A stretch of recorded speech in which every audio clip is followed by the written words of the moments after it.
subscribe, like the video, and, if possible, join Patreon. But if you don't have much money, you can support the channel by watching the novels on euroaudiobooks.com. Remember that you can participate in the polls so that your favorite novel gets published for free. And although Dragon's Den was a place where dragon Pokemon lived, it did not mean that there were only dragon Pokemon here. There were still some Pokemon of other attributes. At a glance, Maen saw Oddish and Sunflora laughing and playing on the ground, and Butterfree and Jumpluff were flying in the sky, and Raticate and Sentret were also walking among the flowers. The most important thing is that Maen also saw a Dragonite lying on the grass and sleeping soundly. Dew was a little embarrassed to see the sleeping Dragonite, and then he ran over quickly and patted the Dragonite's cream-colored belly. The Dragonite lying on the ground also rubbed his eyes and yawned when Dew patted him.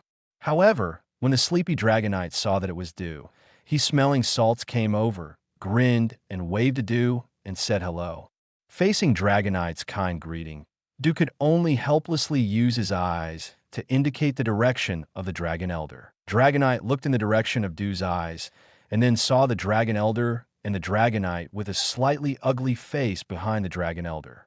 Dragonite, who was originally greeting happily, suddenly felt like being stared at by Medusa Normal, and was stunned like a stone. Chapter 23, Hydreigon's Territory. Excuse me. What should I do if I'm caught by my boss while slacking off? If Dragonite lived in Maen's previous life and could use a mobile phone or computer, he would definitely post a message online to ask for help. The Dragon Elder couldn't help laughing when he saw Dragonite's nervous look after turning into a stone statue, and said slowly, "Forget it, I won't blame you this time. But as the guardian of the cave entrance, you can't always slack off." Hearing the words of the Dragon Elder, Dragonite immediately released himself from the stone statue contest condition, then scratched his head with a silly smile, and then gestured to show that he would definitely not slack off. Maen looked at Dragonite's skilled movements and knew that this set of apology procedures must have been done more than once. It perfectly implemented the rule of, "I know I was wrong, but I dare to do it next time." The Dragon Elder didn't say much. After all, this Dragonite did this more than once or twice. Just motion Maen to follow his footsteps. As the habitat of Dragon-type Pokemon, Dragon's Den naturally has a variety of Dragon-type Pokemon, as well as Dragon-type Pokemon, such as Charizard and Gyarados. For example, the Charizard that Dew got was obtained here. However, there are no Dragon-type Pokemon from Alola and Galar region in Dragon's Den at present. After all, the Alliance has not yet explored those two regions. Otherwise, what Maen chose in Dragon's Den would be the Galar region's Dragonite. Dragon-type Pokemon are relatively strong, and some Dragon-type Pokemon are even more irritable. After all, not every Dragon-type Pokemon is as gentle as Dragonite. Therefore, Dragon's Den has divided separate residential areas for these Dragon-type Pokemon.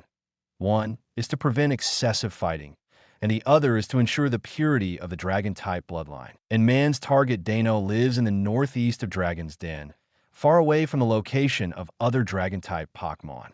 As they gradually approached Hydreigon's territory, the figures of other Pokemon around became increasingly scarce. When they approached within 100 meters of Hydreigon's territory, they could not see any other Pokemon at all. Not long after the group entered Hydreigon's territory, they suddenly felt a sense of oppression from the front, and then saw two black shadows appear soaring in the sky. Then the two black shadows flew towards Maen and his group, stopped in midair, and looked at Maen and his group on the ground. The identities of the two black shadows were also revealed, two elite high-level Hydreigons. These two Hydreigons are also the masters of this area. Other Pokemon who come here will inevitably be attacked by them mercilessly. After seeing the leading Dragon Elder, the two Hydreigons put away their previous posture of attacking, and then set their sights on the unfamiliar Maen. On the other side, Dew saw that Hydreigon's eyes were focused on Maen, and his face also showed anxiety. Outsiders don't know, but Dew, who often goes in and out of Dragon's Den, knows the situation here very well. In addition to Charizard, Dew actually has a Dratini in his hand, which is also the descendant of Dragonite in Dragon's Denver. But Dew didn't plan to choose Dratini at the beginning because there are many Dragon-type Pokemon. Even the Quasi-Gods have Dragonite, Salamence, Garchomp, Hydreigon, and Gudra. Du originally planned to investigate before deciding which dragon to choose, but then he was taught a good lesson. Except for Dragonite and Gudra, the tempers of the other three dragons are more irritable than each other. Salamence and Garchomp are okay, considering that he is the descendant of the dragon family. Their attitude is still polite, but it is difficult to recover their descendants. The parents of Salamence and Garchomp require that Du's strength must meet the requirements.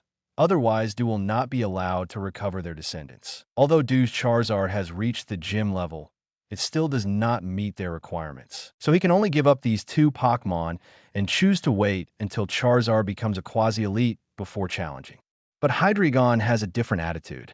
If the Dragon-type Pokémon is rated for the degree of violent temper, Hydreigon is definitely in the top 3, and it is close to the first place. Even though Du is the descendant of a Yulong family, Hydreigon does not give him this face at all, and does not give Du a chance to recover. If it were not for Du being a member of the Yulong family, I'm afraid he would have bitten him directly. In the end, Du could only choose the Dragonite he liked more between Dragonite and Gudra. The trainers who entered Dragon's Den before did not choose Dano, but they were all kicked out without exception. So far, no one has been able to recover any Dano in Dragon's Denver.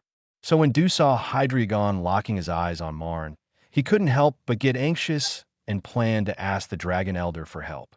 However, the Dragon Elder did not move after seeing Du's look for help, but signaled Du not to worry and to continue watching. The two Hydreigons slowly approached Maen and then stopped in front of Maen. Hydreigons have no feet, only tails, so their bodies are still floating in the air, and their sight is still fixed on Maen. Maen did not feel afraid when facing the two Hydreigons in front of him. The dark power in his body sensed that the Hydreigons in front of him had no ill will towards him. Thinking of this, Maen slowly stretched out his hand and touched the bodies of the two Hydreigons. Unlike the soft, milky, yellow belly of Dragonite, the skin of Hydreigon is blue and has purple-red patterns, and the skin feels very rough. The Hydreigon touched by Maen did not show any anger, but felt a little comfortable and couldn't help but lower his body to facilitate Maen's touch. Maen also happened to touch the hair on Hydreigon's neck. Compared with the rough skin, the black hair on Hydreigon's neck was extremely soft and felt particularly good to the touch. The Dragon Elder seemed to have expected normal and was not surprised by the situation in front of him, but Dukan next to him was shocked. He never dreamed that these two Hydreigons would suddenly have such a good temper. Chapter 24 Strange Dano, seeing Hydreigon showing a comfortable expression under Maen's touch. Du, who didn't believe in evil, was also eager to move closer to Hydreigon, and then found that both Hydreigons turned to Du's direction, and their faces became a little bad. Du stopped silently under the gaze of the 6 heads of Hydreigon and put down his hand awkwardly. After stroking for a while, Maen also explained his intention to Hydreigon. The two Hydreigons did not get angry after hearing it. One of them gently bit the back collar of Maen's clothes with its mouth, and then put Maen on its back, slowly rose up, and flew towards the interior of the territory. Dragonite, behind the Dragon Elder, saw Hydreigon's actions and also gently put the Dragon Elder on his back, and then followed. Looking at Maen and the Elders flying away, Du stood there and remembered the situation when he proposed to recapture the Hydreigons. Du remembered that when he proposed to recapture Dano, the 3-headed dragon couple in front of him directly plowed past him with a destructive death beam, and then roared at him to get out immediately. Looking at the Hydreigon couple who had just escorted Maen to the nest, Du felt that the gap between people was too big. Du then released his Charizard and followed Maen and the Elders. Hydreigon's nest was located in the center of this area. After arriving here, Hydreigon slowly landed on ground sky and put Maen down. The Dragon Elders and Du on the other side also landed on the ground. As soon as he landed, Maen saw 3 Dano resting in the open space. And these 3 Dano were the children of the 3-headed dragon couple. 2 of the Dano ran towards Hydreigon when they saw their parents coming back, while the other one was a little strange. Although it was also running, it was much more stable than the other 2. The 2 Hydreigons called out a few times and then led the 3 Danos to Maen. The three Danos felt a sense of intimacy when they saw Maen and couldn't help but move towards Maen. Dano's body was blue, just like Hydreigon.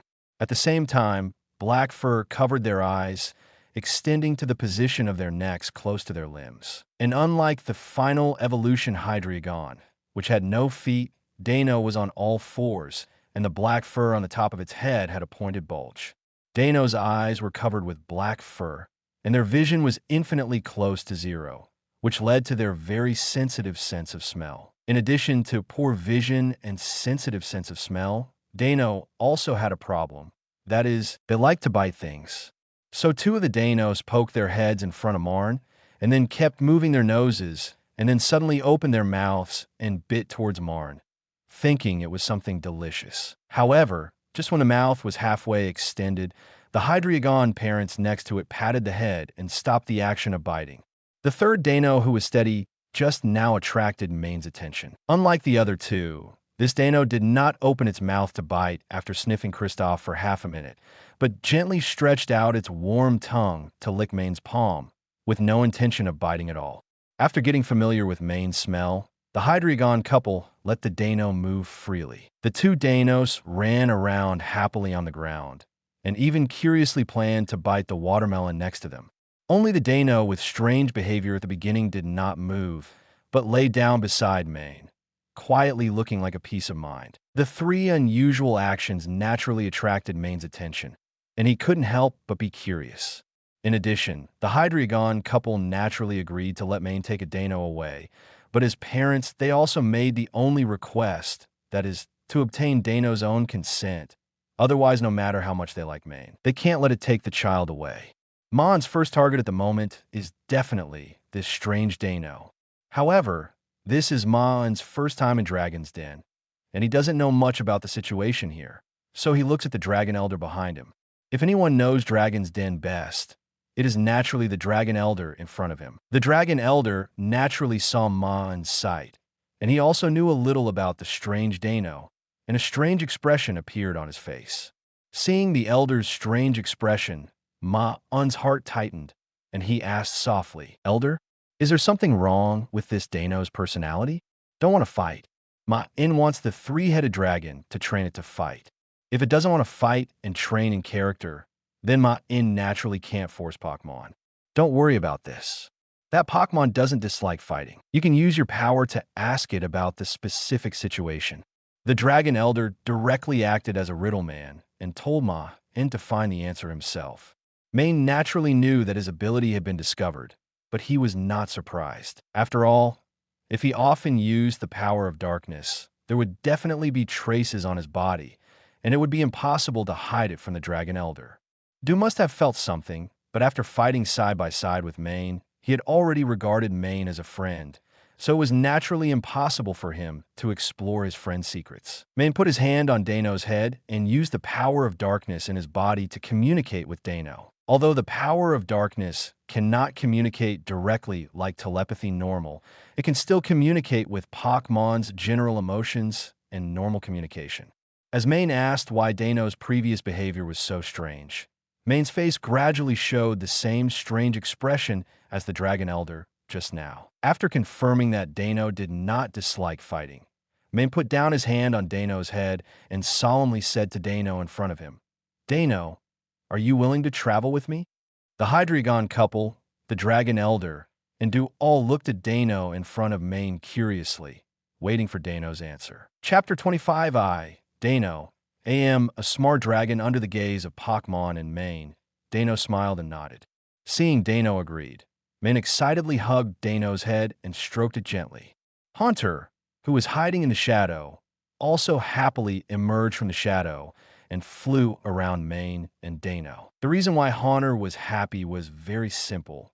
That is, it finally had a little brother. After recaptured Dano with the Pokeball, Maen said goodbye to the Hydreigon couple and returned to the original route and left Dragon's Denver. After thanking the Dragon Elder, Maen and Du planned to return to Kanto region, but this time the destination became Vermilion City. The world has become interesting again, but I don't know whether the future will be good or bad. After Maen left, the Dragon Elder looked in the direction where Maen left and murmured and then returned to the Dragon Shrine. On the way, Du couldn't help but ask Maen out of curiosity, "Maen, why does your Dano behave so strangely? Why do the elders and you have such strange expressions?" Maen thought of Dano's answer at that time, when he heard Du's question, and said to Du with a smile, "Dano's answer is very simple. That is, it doesn't think it's strange, but thinks its other two brothers are strange. In Dano's words, it thinks that the brains of its two brothers are a little bit bad." When Du heard Maen's explanation, a look of surprise appeared on his face. "Huh. The behavior of those two Danos is completely normal. Dano's personality is like that. That's why I say my Dano is special. And this is why I value it, because its rationality suppresses its nature. Most Dragon-type Pokemon have violent personalities, and Dano not only has Dragon-type, but also Dark-type. Dark-type is also considered a Pokemon with a relatively violent personality, which makes Hydreigon, which combines two attributes, particularly violent. Although Salamence and Garchomp also have bad tempers, Hydreigon's temper is actually the most terrible compared to them, because the nature of Hydreigon Pokemon suppresses rationality. Wild Hydreigon will regard all moving objects as targets of attack, and will even devour them directly if they can be eaten. Because Hydreigon lacks the rationality of thinking compared to other Pokemon, it is more inclined to act instinctively. So, it is extremely violent. But Maen's Dano is an outlier. Since birth, its rationality has prevailed. When its other two brothers are biting other things randomly, it will first determine the identity of the object by smelling, and then gently lick or bite it to determine whether it can be eaten. So when it was young, it often appeared that when the other two brothers were biting the tree trunk like silly dragons, it would find a way to eat the fruit on the tree. Its strange behavior was naturally noticed by the Dragon Elder, who often patrolled Dragon's Den. The Dragon Elder also asked the reason like Maen, and the answer he got was that Dano thought his two brothers were not smart.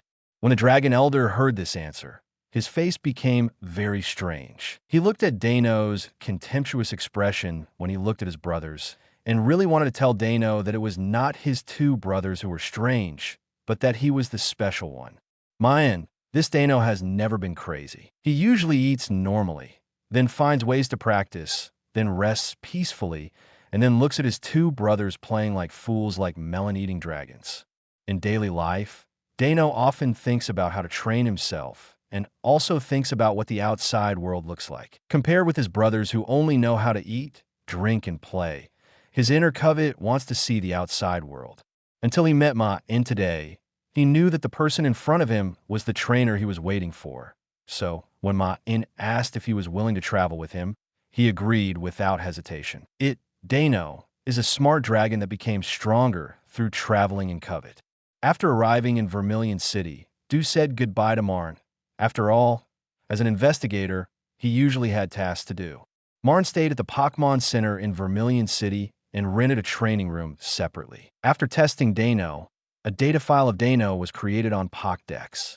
Name, Dano. Gender, male. Attribute, evil dragon ability. Vitality potential, elite level strength. Elite level beginner moves, Dragon Breath, Bite, Assurance, Crunch, Dragon Pulse, Draco Meteor. Omitted inherited moves. Double Hit. Maen looked at Dano's data and could only sigh that he was worthy of being the offspring of the elite level. His talent and mastered moves were first class. In addition, Dano himself also consciously trained himself, so his strength was not bad at all. Maen planned to stay in Vermilion City for a while, because he had roughly understood the energy cube formula before, so he planned to try it out. Vermilion City is different from Cerulean City. In Kanto region, Vermilion City, Saffron City, and Celadon City are the three cities with the best economy. The reason why Vermilion City can be compared with the other two cities is that it has the largest harbor in Kanto, the world-famous SS, and stops at this harbor every year, and other ships traveling to other regions also stop at this harbor. This natural geographical advantage has enabled the economy of Vermilion City to develop rapidly. Unlike Cerulean City, Maen can basically buy all kinds of raw materials for energy cubes in the stores in Vermilion City. The production of energy cubes is not simple. Even with the formula, Maen's previous productions all failed. The production of energy cubes is not just about stuffing the fruit into the machine and mixing it. The order of placing the materials, the weight of the materials, and the mixing time all need to be considered. Fortunately, Maen has a bulging wallet, and with the advantage of being able to purchase at original prices, he could spend a lot of materials to accumulate experience in making. Chapter 26 Honors Trick finally succeeded. At night, in a separate room at the Pokemon Center, Maen shouted excitedly. This shout also scared Haunter and Dano, who were exchanging experience of moves next to Maen, and attracted the two Pokemon to look over curiously. Maen held the sky blue energy cube in his hand, and the energy cube flowed with a different brilliance under the light, and his heart was full of pride. God knows how much effort Maen spent on the energy cube. Although Maen has the formula of the energy cube, some sentences on it are really not understandable to ordinary people. For example, one of them is that when shaping the energy cube, the shaping time should not be too long, otherwise it will cause the cube to soften into paste, and the time should not be too short, otherwise the energy cube will easily break after shaping. Then the question is, what is the range of this too long and too short, which requires Maen to try it himself. Fortunately, God will not let down those who work hard, and Maen finally completed the production after repeated failures. The exterior of the energy cube is still a little rough and not smooth enough. At the same time, you can see that there are still some impurities that have not been peeled off. Fortunately, the taste is still good. It is definitely not a high-level energy cube, but it should be okay to rate it as a medium-level one. Maen observed the energy cube while writing down the mistakes and summaries he made. At this time, Maen found that Haunter and Dano's heads also poked over and looked at the energy cube in Maen's hand curiously, especially Dano, who felt as if his saliva was about to flow out when looking at the energy cube. The number of energy cubes produced at a time is about 5 to 6. Although the number is small, most Pokemon only need to eat about 2 or 3 pieces a day. Eating more will cause indigestion. Maen couldn't help but smile at Dano's appearance, and then handed the energy cube to Dano, and also fed one to Haunter next to him. Dano couldn't wait any longer, and ate the energy cube in one bite, and then a satisfied expression appeared on his face. The energy cubes made by Maen are specially made for ghost and dark Pokemon, so they're completely in line with the tastes of these two Pokemon. Dano had only eaten fruits or fish from the lake since birth, so he didn't know there were such delicious things in the world until he ate the energy cube. However, Haunter's performance was not so strong. Although he thought the energy cube tasted good, it was much worse than the dark power that Maen usually put in his snack can. Maen was not surprised to hear Haunter's feelings, because his dark power was the most suitable energy for ghost and dark elements, and it must be the most delicious thing for them. However, Maen knew that he could supply Haunter with this energy every day, and even if there was an extra Dano, Maen could afford it, but he had to consider the future situation. After all, although Maen would practice to restore the dark power every night, he was not a nuclear power plant. When there were more Pokemon, and they all became stronger in the future, his dark power would definitely not be enough to distribute. So he planned to learn how to make energy cubes so that he could ensure that there were enough resources for Pokemon to use. However, when thinking of the dark power, Maen suddenly had an amazing idea. That is, can his dark power be added to the energy cube during production to achieve the effect of 1 plus 12? Once this idea came out, Maen felt that he could not control it at all. If it were not for the weather, Maen would have started the experiment right on the spot. Early the next morning, Maen started another crazy experiment, which made Haunter and Dano speechless. Haunter is a playful person, and Dano is also walking out of Dragon's Den for the first time, so it is a bit uncomfortable to let the two little guys stay in the room. At this time, Haunter found a backpack on Maen's bed and suddenly thought of the previous gym challenge. Then he took out the previous badge from the backpack, and a strange idea suddenly appeared in his mind, and then he couldn't control it at all.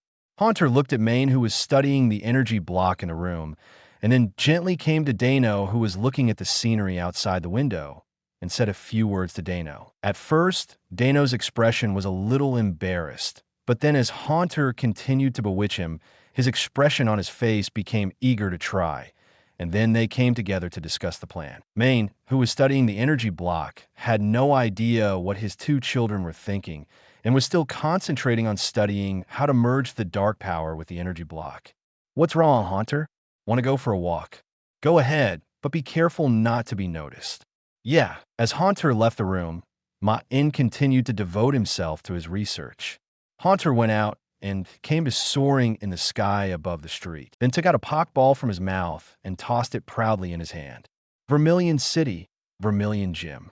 Although Majishur, who came back a few days ago, was a little rage about Zapdos falling into the hands of Alliance, there was no solution after all. Moreover, not long after returning to Vermilion City, Majishur found that there were many strange sights when he went out recently, and he also had this feeling when he was in the gym. Majishur knew that it was the Alliance who was observing whether he was the mastermind of the Zapdos incident. Fortunately, before the Zapdos plan was formulated, Majishur left Substitute to create the illusion that he had been in Vermilion City all the time. However, even so, Majishur still did not completely get rid of suspicion. He has kept a low profile during this period and completed the gym challenge on time every day. "Boss, there's something wrong with the gym." At this time, the gym's men hurried to the gym to find Majishur and said to Majishur with a strange look on their faces, "What happened again?" Majishur's tone was a little impatient. "Someone wants to challenge the gym. You can call me if you want to challenge me. What do you want to do if there's a problem?" "It's not like that, boss. If it's a normal person challenging me, I won't say that to you. But this time the person challenging the gym is not a human." "Not a human?" "That's right. This time the person who wants to challenge the gym is a haunter." Majishur's men said this, and when they thought of what happened just now, their expressions became even weirder. Chapter 27I, Haunter, am going to challenge the gym today. 10 minutes ago, Haunter, who had slipped out, came to the Vermilion Gym in Vermilion City. Recalling the way Maen challenged the Nibby gym before, he walked straight through the gate and entered the gym. Because he had no invisibility, Haunter was discovered by Majishur's subordinates in the gym after he entered the gate. It was the first time for these Majishur subordinates to encounter a ghost Pokémon that came uninvited. Some of them even reached for the Pokeball on their waists. After all, Pokémon like Haunter are still very rare, and the color of this Haunter is not ordinary purple, but black. Maybe it is a Pokémon of a different color. Haunter did not care about the eyes of the people around him, but calmly came to one of the subordinates. "Hey!" The subordinates were also a little puzzled when they saw Haunter's actions, and some of the people around him obviously couldn't control themselves and threw Pokeballs at Haunter from behind. Haunter turned around and caught the flying Pokeball, then looked at the person who threw the Pokeball with a bad face. Seeing Haunter actually holding the Pokeball in his hand, the people around were stunned at first, and then saw Haunter throwing the Pokeball out, directly hitting the face of the person who wanted to capture him just now. After Haunter threw the Pokeball, he took out the badge box and Pokemon Pokédex given by Flint, the leader of the Nibby gym, from his mouth. Haunter pointed at himself, then pointed at the badge box, and then pointed at the gym venue. Seeing Haunter's actions, the people in the gym finally understood what Haunter meant, and then their faces became strange. Because this Haunter actually wanted to challenge the gym. The gym staff had never seen this before, and their faces were a little embarrassed. Then they said to Haunter, "Sorry, you need a trainer to challenge the gym. Where's your trainer?" Haunter proudly pointed at himself, indicating that he was the trainer. "Ahem, this is not in accordance with the rules. We can't arrange a gym challenge." The gym staff looked at Haunter and sweated coldly. At this time, Haunter seemed to have been prepared for normal. He directly opened the Pokédex and set it to be played. The owner of this Pokédex is Maen from Viridian City, and the Pokédex was given by Professor Oak from Pallet Town.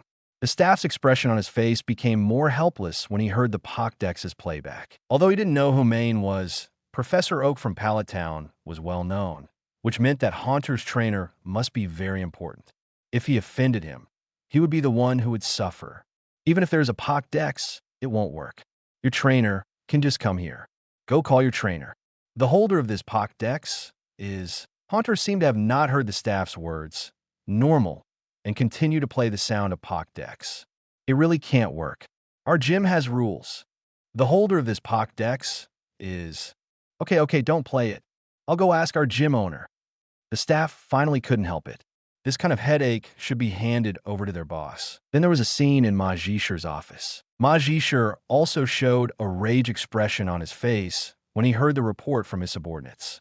Maen's name plus the unusual color of the haunter, he was completely sure that this haunter was the Pokémon that ruined his plan. Damn, it's just too much. It's okay to ruin my plan, but now you actually come here to challenge the gym. Even if it's a challenge, what do you mean by sending a Pokémon here? Are you looking down on me? Are you the bad guy, or am I the bad guy? How can you be more disgusting than what I did? If Maen knew what Ma Jisher was thinking, he would definitely cry out for injustice, because he didn't know about this either. He was still making special energy blocks. Ma Jisher also forced himself to calm down after rage, because he knew that he had not been exposed yet and couldn't show his true colors, because the Alliance staff must still be secretly observing, and if he showed any special emotions, they would definitely be noticed. I'm definitely not afraid. I'm definitely not afraid of that old woman Agatha and Alliance. I'm for the Rocket Team's big plan. While constantly comforting himself, Ma Jisher gradually calmed down and then followed his younger brother to the battle site of the gym. As soon as he entered the venue, Ma Jisher saw Haunter standing in the battle position in the venue. The familiar color and the sinister smile on his face confirmed that it was the Pokémon of that damn kid. If possible, Ma Jisher would definitely want to send out his trump card and then directly kill the Haunter with a Thunderbolt. But now his main force has not fully recovered from the injury, and sending the injured main force will definitely be noticed. Ma Jisher glanced at the audience. There were several spectators who came back every day to watch the game during this period. Needless to say, they were definitely from the Alliance. If the main force was found to be injured, it would be troublesome. So Ma Jisher could only send the gym to fight the trainer's Pokémon, which meant that there was definitely no chance to beat up the Haunter, but it didn't matter. What Ma Jisher wanted most now was to send this plague away quickly. Thinking of this, Ma Jisher didn't show any special emotions, pretending to be surprised, and walked towards the Haunter who was preparing to fight. So, you are the special challenger this time? Yeah. Haunter looked at Ma Jisher, who was walking over, and felt a little familiar, but after hearing what Ma Jisher said, he put this feeling behind his head and quickly nodded to indicate that he wanted to challenge the gym. Haha, I didn't expect Pokémon to be so powerful now. I really feel old, but it doesn't matter. This time, I'll make an exception for you, a special challenger to challenge the gym. Ma Jisher pretended to care about the future of Alliance, then smiled and walked to the other battle seat, signaling the referee with his eyes that he could prepare for the game. The referee noticed Ma Jisher's expression and didn't say much. The gym owner agreed, so the game naturally began.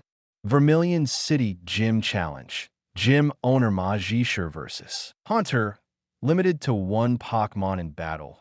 The party that loses the ability to fight is defeated, and then the battle officially begins. Chapter 28 Trainer Haunter's First Battle.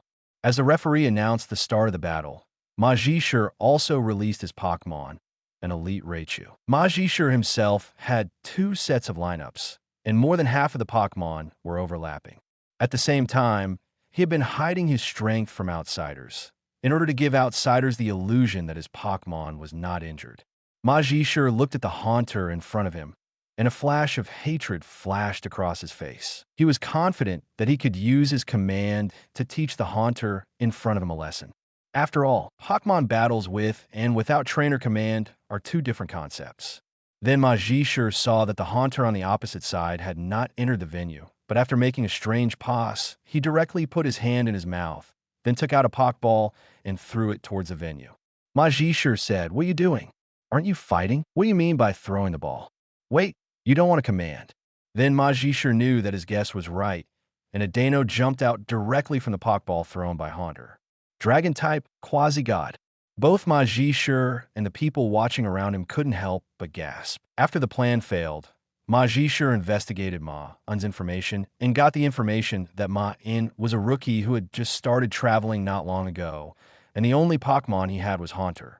So Ma Jisher still couldn't figure out how Maen managed to make Haunter come to the machine silently and destroy it. In the end, he could only guess that Agatha Elite left Pokemon to protect Maen. After all, he couldn't imagine that a human could manually release a skill like Shadow Ball. But now seeing Dano appearing in the battlefield, Majisher knew that this was Maen's second Pokemon. Thinking about the news that Agatha Elite traded Zapdos to Alliance before, he knew where this Dano came from. Thinking of this, Majisher's heart ached even more. He was afraid that if he stayed a little longer, he would not be able to help but throw out all his main forces to attack. So he planned to make a quick decision. Raichu, Thunderbolt. Yeah. Haunter also gave orders in a serious manner. Facing Raichu's attack, Dano condensed purple energy in his mouth and then spit out a mouthful of dragon breath, directly blocking Raichu's Thunderbolt. Humph! Too naive, Raichu, quick attack. Raichu was shining with white light, and there seemed to be arcs of lightning outside the white light, rushing directly towards Dano like a bolt of lightning normal. Facing this sudden attack from Raichu, Haunter, as a first-time trainer, was instantly panicked and forgot to give orders for a while. However, his panic did not mean that Dano was also panicked. He had always liked to think since he was born, and he knew that with his poor eyesight and not fast speed, he would definitely not be able to dodge this attack in time. Dano made a plan in his head in an instant and directly supported himself on the ground with all four legs, slightly tilting his body to prepare for the attack. Raichu rushed over like lightning normal and then hit Dano heavily. Even though he was prepared, Dano felt a pain, but his body still faced and did not fly out, and then the ferocity from instinct was also stimulated. Dano's mouth was lingering with black energy and then bit towards Raichu. Dark Skill Bite. Raichu did not expect that under his quick attack, Dano not only did not fly out, but instead withstood the attack and fought back. So he was directly bitten by Dano's mouth. The strong dark energy made Raichu's face show a painful expression, and Majisher on the other side also looked a little ugly, secretly cursing that Pokemon like Quasi-God really cannot be treated with common sense. Raichu, discharge. The painful Raichu heard Majisher's command and directly activated the electric energy on his body, and his whole body turned into an electro ball. Under this attack, Dano's mouth was also electrocuted and felt a little painful, so he couldn't help but let go of Raichu, and Raichu, who was out of the attack, immediately distanced himself from Dano. After Dano let go, he didn't hesitate and prepared to continue attacking. The short tail behind him suddenly lit up and began to extend and lengthen, and then slash towards Raichu. Double hit. Facing the attack of Dano, Raichu retreated in panic to avoid the first attack, but was still knocked away by the second tail swing. The effect of double hit is not only two-stage attack, but also a doubling effect. The Pokemon's own attack will be increased for a short time. Here, double hit adopts the original setting of the game. The second stage attack has a doubling effect. Not as a transformation type move, Dano did not hesitate to face the Raichu who was knocked away and gathered energy in his mouth again. Dark Skill Assurance. The doubled effect of double hit plus the ability of Vitality and the doubled effect of Assurance on the Pokemon that receive damage. The power of this assurance is absolutely extraordinary. The experienced Majisher naturally knew that if this attack hit, the battle would be declared over. Raichu Double Team. The Raichu who was knocked flying heard the command of the trainer and immediately stabilized his body in the air, and then immediately used Double Team when he saw the aggressive Dano. In an instant, 6 Raichu were separated on the field and successfully interfered with Dano's judgment, and the attack of Assurance could only be declared a failure. Dano did not hesitate and immediately gave up Assurance and began to accumulate energy in his mouth. Majisher looked at the way Dano accumulated energy and immediately thought it was not good. He hurriedly planned to let Raichu interrupt, but the damage just now, plus the use of Double Team to avoid Assurance, made Raichu's physical strength and attention decrease. It was too late to stop Dano, who directly spewed out the energy ball formed by the dragon energy towards soaring in the sky. Dragon-type move, Draco Meteor. P.S. The Pokemon battles in the book are closer to reality, so there is no limit to the 4 skills in the game. PSS. Although there is no limit, there is a proficiency. For example, Jengar can use Thunderbolt, In the book world, this attack normal is used to expand the attack area or surprise attack, and it cannot be used as a common move. After all, it is a bit unreasonable for a Ghost-type Pokemon to release Thunderbolt more powerful than the Electric-type Pokemon. Chapter 29, Haunter. Huh? I won. Draco Meteor. The effect of this move is just like its name, like a meteor normal rising into the sky. Everyone present was attracted by the meteor, and then saw the meteor burst like fireworks when it reached soaring in the sky, dispersing into a meteor shower, normal smashing down towards ground. There is a huge danger hidden under the beautiful move. As Draco Meteor fell on the field, the entire field was instantly surrounded by the smoke and dust stirred up by Draco Meteor's fall to the ground. As the smoke and dust dissipated, Raichu fell to the ground, and his eyes began to spin in circles. Raichu, you can't fight. The winner is Trainer, Ghost. Haunter. The referee looked at Haunter on the other side, hesitated for a while, and still announced Haunter's name. Haunter, the winner on the other side, was also a little confused. After it commanded once at the beginning, the next battle was decided by Dano himself, and it was just playing a supporting role for the rest of the time. But soon Haunter smiled. Anyway, it won. At present, it has the same winning rate as Trainer Maen in the battle gym. It turns out that it is still very talented. Haunter was happy and immediately hugged Dano's neck and celebrated with the equally excited Dano. Majishur on the other side also silently took back Raichu, then forced a smile, came to Haunter, said a few polite words, and handed the Thunder Badge to Haunter, and then returned to the gym. He just wanted this plague god to get out of here quickly. Although Haunter thought the man's smile was a bit ugly, he didn't care. Instead, he happily put the badge back into the box and took Dano back with the Pokeball. Putting the Pokeball and the badge box back into his mouth, Haunter hummed and left the Vermilion Gym. After Haunter left, Majishur's subordinates immediately came to Majishur and said, "Boss, that Haunter is gone. Should we catch him? And he is carrying the quasi-god Dano."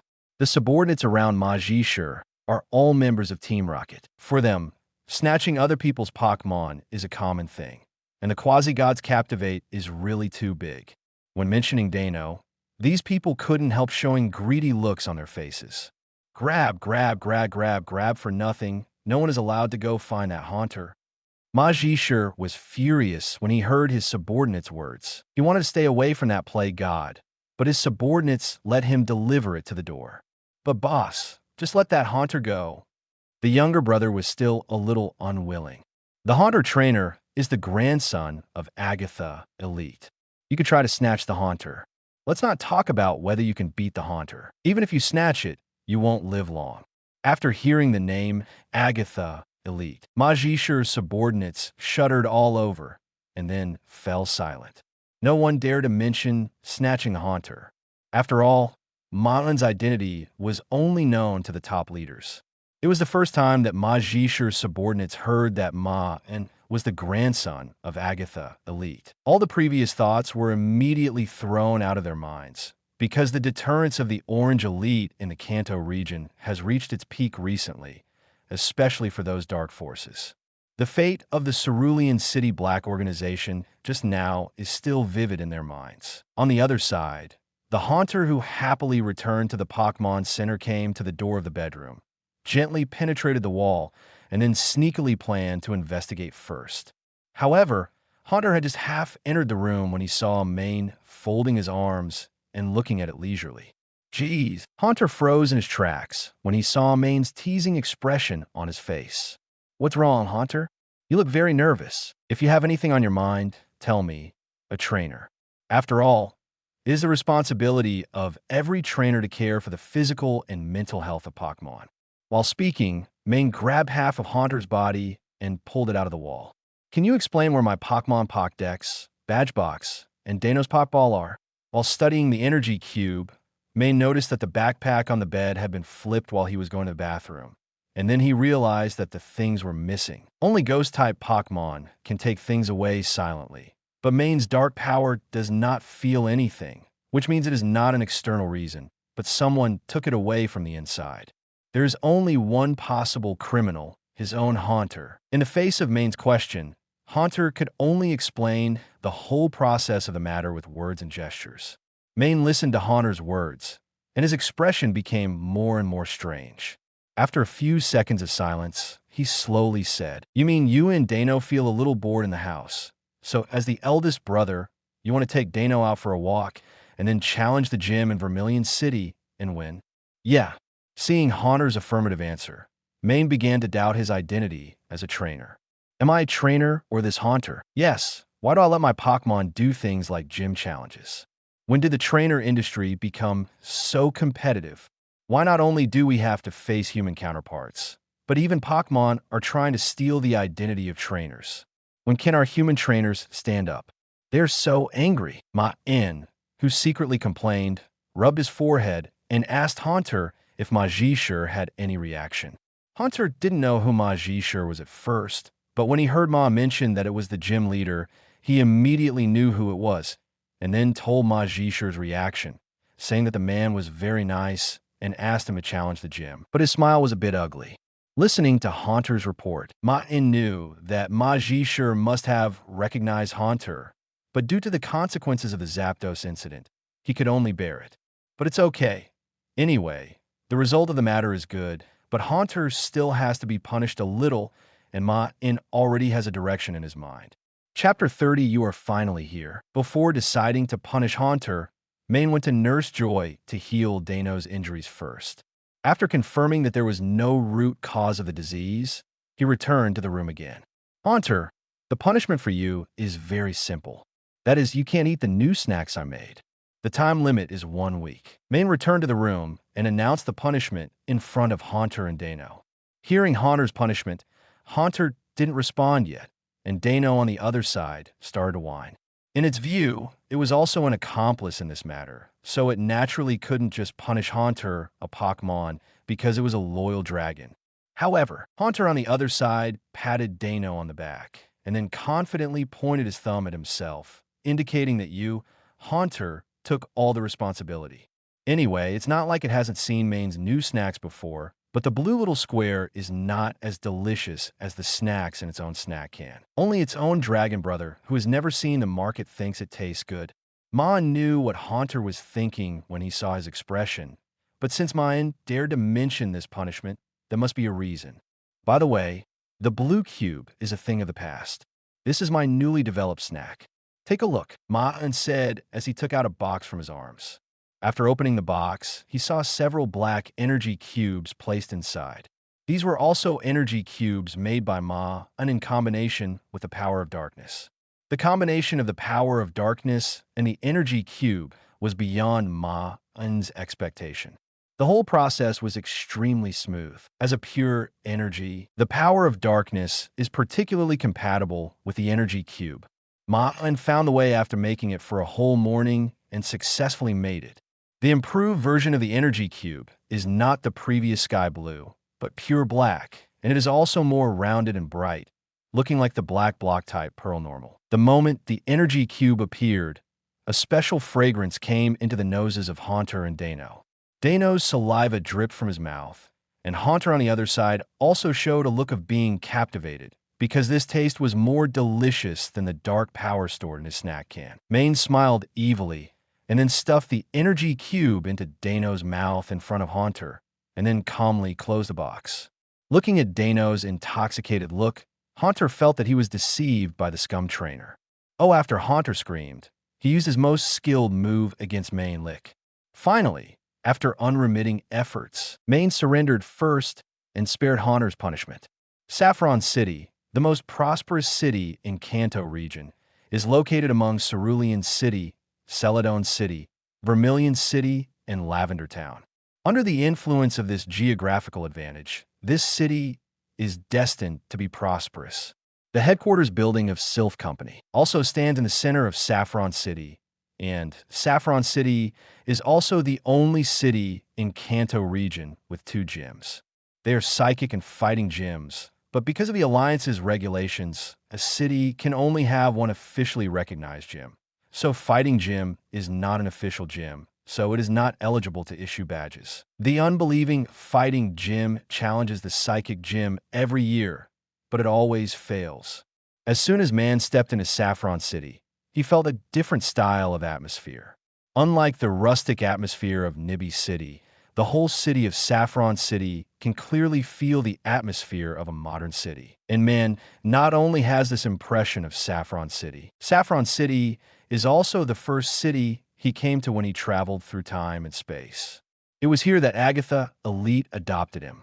Maen, who came to Saffron City, was not in a hurry to challenge the gym. After all, he didn't know Sabrina very well. If it was the Sabrina in the animation, it would be fine. If it was the Sabrina in the comic version, it would be a bit troublesome. After all, the Sabrina in the comic version was one of the executives of Team Rocket. Ma Zhisher had been confirmed to be an executive before, but Maen was still a little unsure which version of Sabrina this world was. There should also be a secret base of Team Rocket under Saffron City, because whether it is the underground black market in Saffron City or the Sylph Company on the surface, there are shadows of Team Rocket in it. The current boss of Sylph Company is the founder family of Silver's company, President Silver. But as a company, there is naturally more than just Old Man Silver. There are also other shareholders, and the largest shareholder is Giovanni. You should know that in some special comics, animations, or games, Giovanni directly took Team Rocket to occupy Sylph Company, so there must be a large number of Team Rocket people inside Silver. The reason why the Rockets controlled Silver was very simple. They were targeting the technology that Sylph Company made its fortune from Pokeball production. For example, the Rocket Special Pokeball that could avoid Alliance detection and the Dusk Ball that could catch Celebi in the future all rely on the support of Pokeball technology. The Rockets invested a lot of manpower and financial resources in Saffron City, which is also a source of funding for the Rockets. Maen doesn't think that he can take over the base here with his current strength. As for reporting, don't even think about it. Do you really think that the Rockets have been working here for many years and are just playing here? The Alliance's search officers currently have no way to take down the base here. If they send a large number of people, they will just give up their heads. If they send a large number of people, the Rockets will definitely get the news immediately and then sneak into the underground directly. There is no way to take them. Maen went directly to Silver's store to buy Luxury Ball.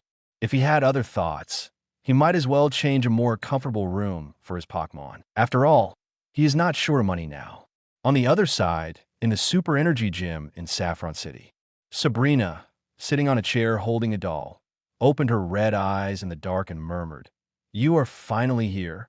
Chapter 31, Sabrina's Father's Saffron City, Pokemon Store. Maen walked out of the store with the sweet farewell of the young lady. After all, the service staff of a big customer store like Maen is very fond of him. Not only did the Pokeballs on his waist become luxury balls, but there was also a set of high-end tents and various props suitable for camping in the space backpack. Maen was walking on the street, thinking about whether to go to the Saffron Gym. Gradually, Maen felt that the situation around him was a little strange. Not only did the pedestrians disappear, but a faint mist filled around Maen at some point.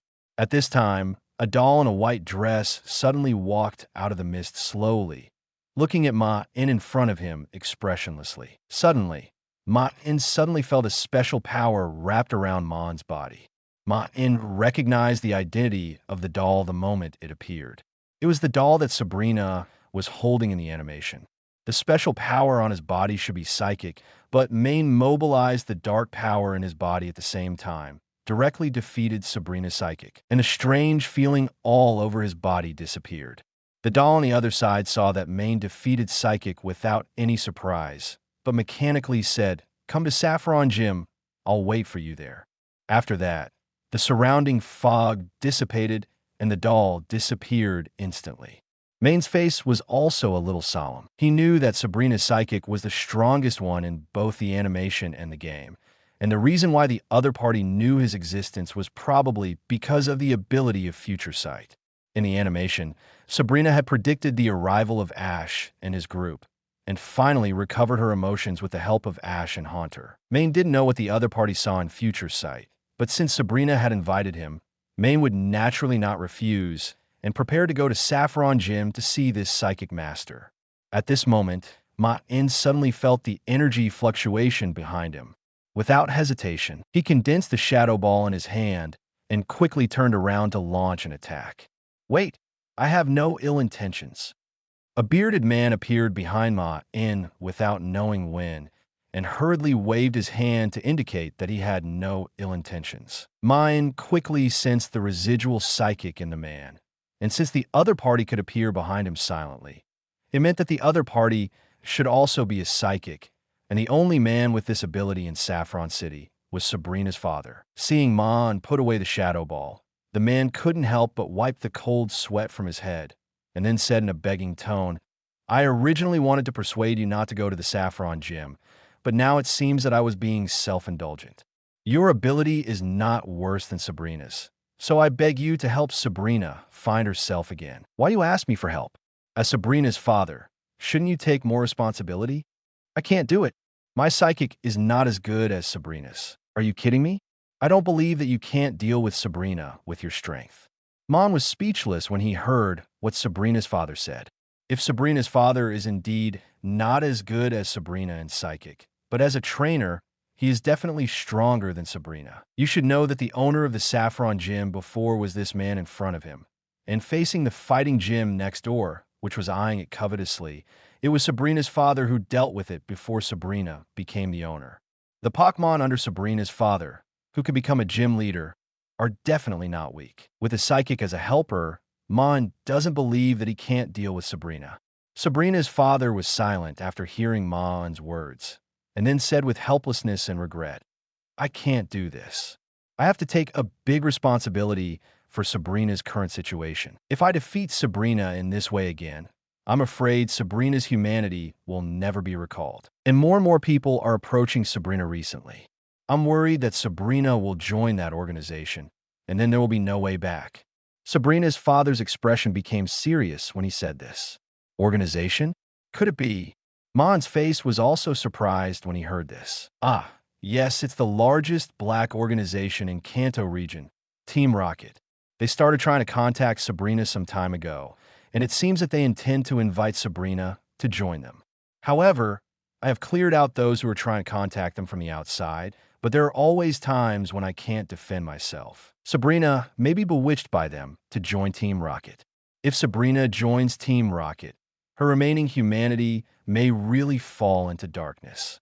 Maen also touched his chin and thought about it when he heard this. Judging from what Sabrina's father said, Sabrina is still the autistic girl in the animation, and she still has a human side, but it is hidden. Maen guessed that if things develop normally next, Sabrina will probably become like in the comics and become one of the executives of Team Rocket. Looking at Maen, who was thinking, Sabrina's father continued, "That's why I want to get rid of you and wake up Sabrina. You are the only one who can do this now. Can you try to future sight the result of my trip this time?" Sabrina's father shook his head and said after hearing Maen's words, "I can't do it. I tried it just now, but I found that future sight doesn't work well for you. I can only see a little bit of the future. You have a special energy that interferes with psychic. I believe that even Sabrina can't predict too much about you. After all, your ability seems to be naturally restrained against psychic." Maen thought of the affinity of his dark power for ghost and dark Pokemon, and guessed that it might be because of this reason that he restrained psychic. The setting here is that psychic is restrained by ghost after the second generation, not the first generation psychic restrains ghost. After all, some settings of the first generation are really imperfect. I will go to the Saffron Gym, but whether I can wake up Sabrina is not my business. I just accepted Sabrina's invitation. Maen did not agree to Sabrina's father's request. After all, he was not a saint who would help others unconditionally when they asked for help. Moreover, Sabrina was not a weak character. Chapter 32. Maen vs. Sabrina. 1. Saffron City, Superpower Gym. Sabrina's father brought Maen here and left with Psychic. He also needed to deal with some rockets who might come into contact with Sabrina. Before leaving, he patted Maen's shoulders solemnly, with an expression that he depended on Maen, which made Maen feel like a father-in-law looking at his son-in-law. After Maen entered the gym, he was stopped by 2 gym apprentices in white coats. The 2 apprentices also held a spoon in their hands. They were the psychic apprentices that appeared in the animation. When they saw Maen coming in, the 2 said, "Master Sabrina is waiting for you," and then led Maen to the inside of the gym. It has to be said that the superpower gym is worthy of being a gym in Saffron City. In terms of scale and internal decoration, it is completely one level ahead of other cities. Along the way, Maen also saw many psychic apprentices in white clothes. Everyone was practicing psychic with the spoon in their hands, but most of them looked constipated. The few who could bend the spoon had a happy expression on their faces, which made Maen speechless. Maen knew that psychic really depends on talent, and it has little to do with how hard you work. Talented people like Sabrina and Katlia, the future Unova elite, are all born top psychics. Training is just an auxiliary. Even if they do nothing, their psychic will still grow steadily. And those who have no talent are like the psychic apprentices in front of them. No matter how hard they practice, they can only bend a spoon at most. In the end, they can only use confusion to move some tiny objects. In fact, many apprentices here also know the final result. But the reason they still practice is that people with psychic, no matter how weak their psychic is, can have a certain basic favorability value for psychic Pokemon, which can be regarded as a preparation for the future recovery of psychic Pokemon. Maen came to the gate of the battlefield very smoothly. No one appeared along the way, saying that Maen was not qualified to challenge.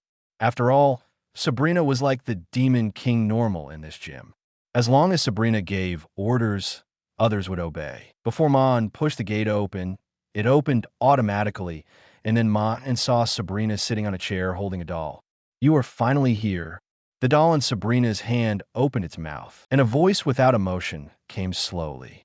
Maen looked at Sabrina, sitting on the chair with surprise in his eyes, because the Sabrina in front of him was not the long green hair and slightly gloomy eyes in the original version of the animation. The hair was still long, but the color was closer to lavender, and the eyes did not feel gloomy, but a little indifferent like the puppet normal. Maen was not surprised to hear Sabrina's words. After all, he had guessed that Sabrina had seen him in Future Sight before, so Maen just said to Sabrina, "Why did you ask me to come here? Let's fight. If you lose, you have to stay here forever to play with me." Sabrina did not answer Maen's question, but spoke to herself like a machine. To be honest, looking at the young, beautiful, slim, and wealthy Sabrina in front of him, Maen was still a little moved when he heard that he would stay here forever, but he quickly got rid of this emotion.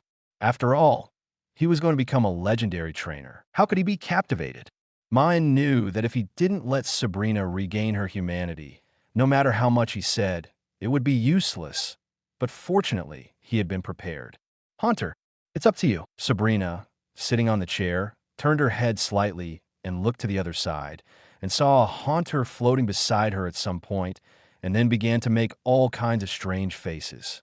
Sabrina looked at the Haunter, who was making faces expressionlessly, and under Sabrina's eyes, Maen's Haunter's movements became more and more stiff. The expression on Haunter's face gradually became a little awkward, and he gradually stopped moving and then froze in place. After a short silence, Haunter covered his face and flew back to Maen, hugged Maen's head, and staggered and shouted, "You scum trainer! You asked me to do this! Didn't you say that this would scare her? Why is she looking at me like a fool?" Maen also showed an embarrassed expression on his face. He remembered that the Haunter in the original plot made Sabrina laugh in this way. But why didn't it work for him?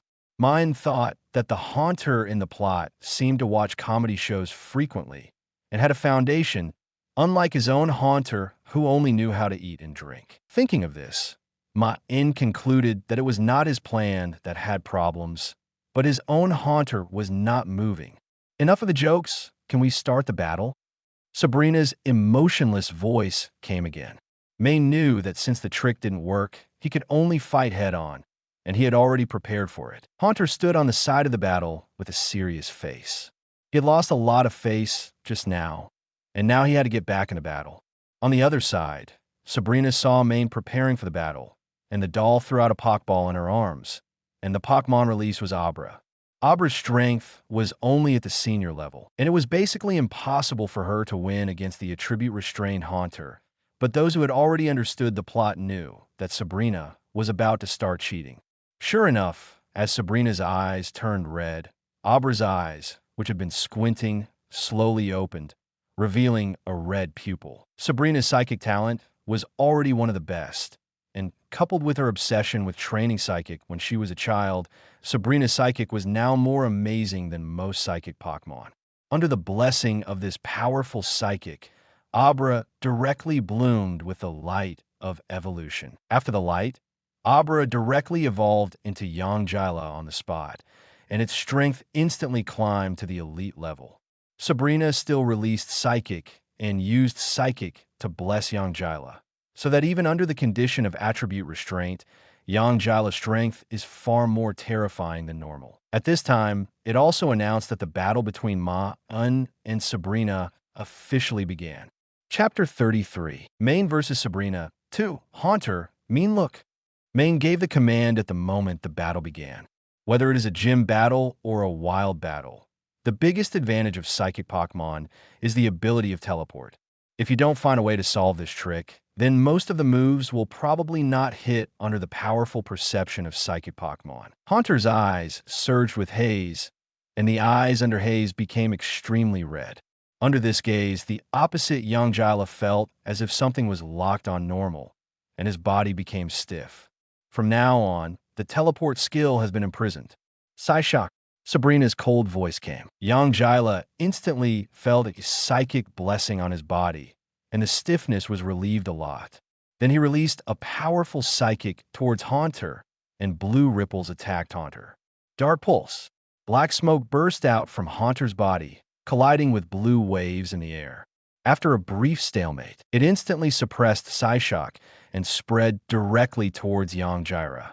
Yangela instinctively mobilized the psychic in his body to teleport, but found that there was no way to move at all and could only watch Haze attack. The restraint damage of the evil system on the psychic system made Yangela feel severe pain, and his body couldn't help but half kneel on the ground. Recover. Hearing Sabrina's order, Yangela's body surged with energy, and his originally scarred body instantly recovered, and he stood up again from the ground. Maen looked at Yangela and felt that it was a bit troublesome. The move Recover essentially requires a lot of energy to achieve the effect of recovering injuries.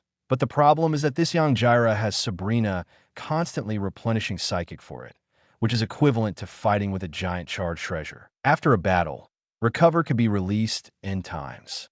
If you want to defeat this Yangela, you can only attack with continuous offensives, so that Yangela has no time to release Recover.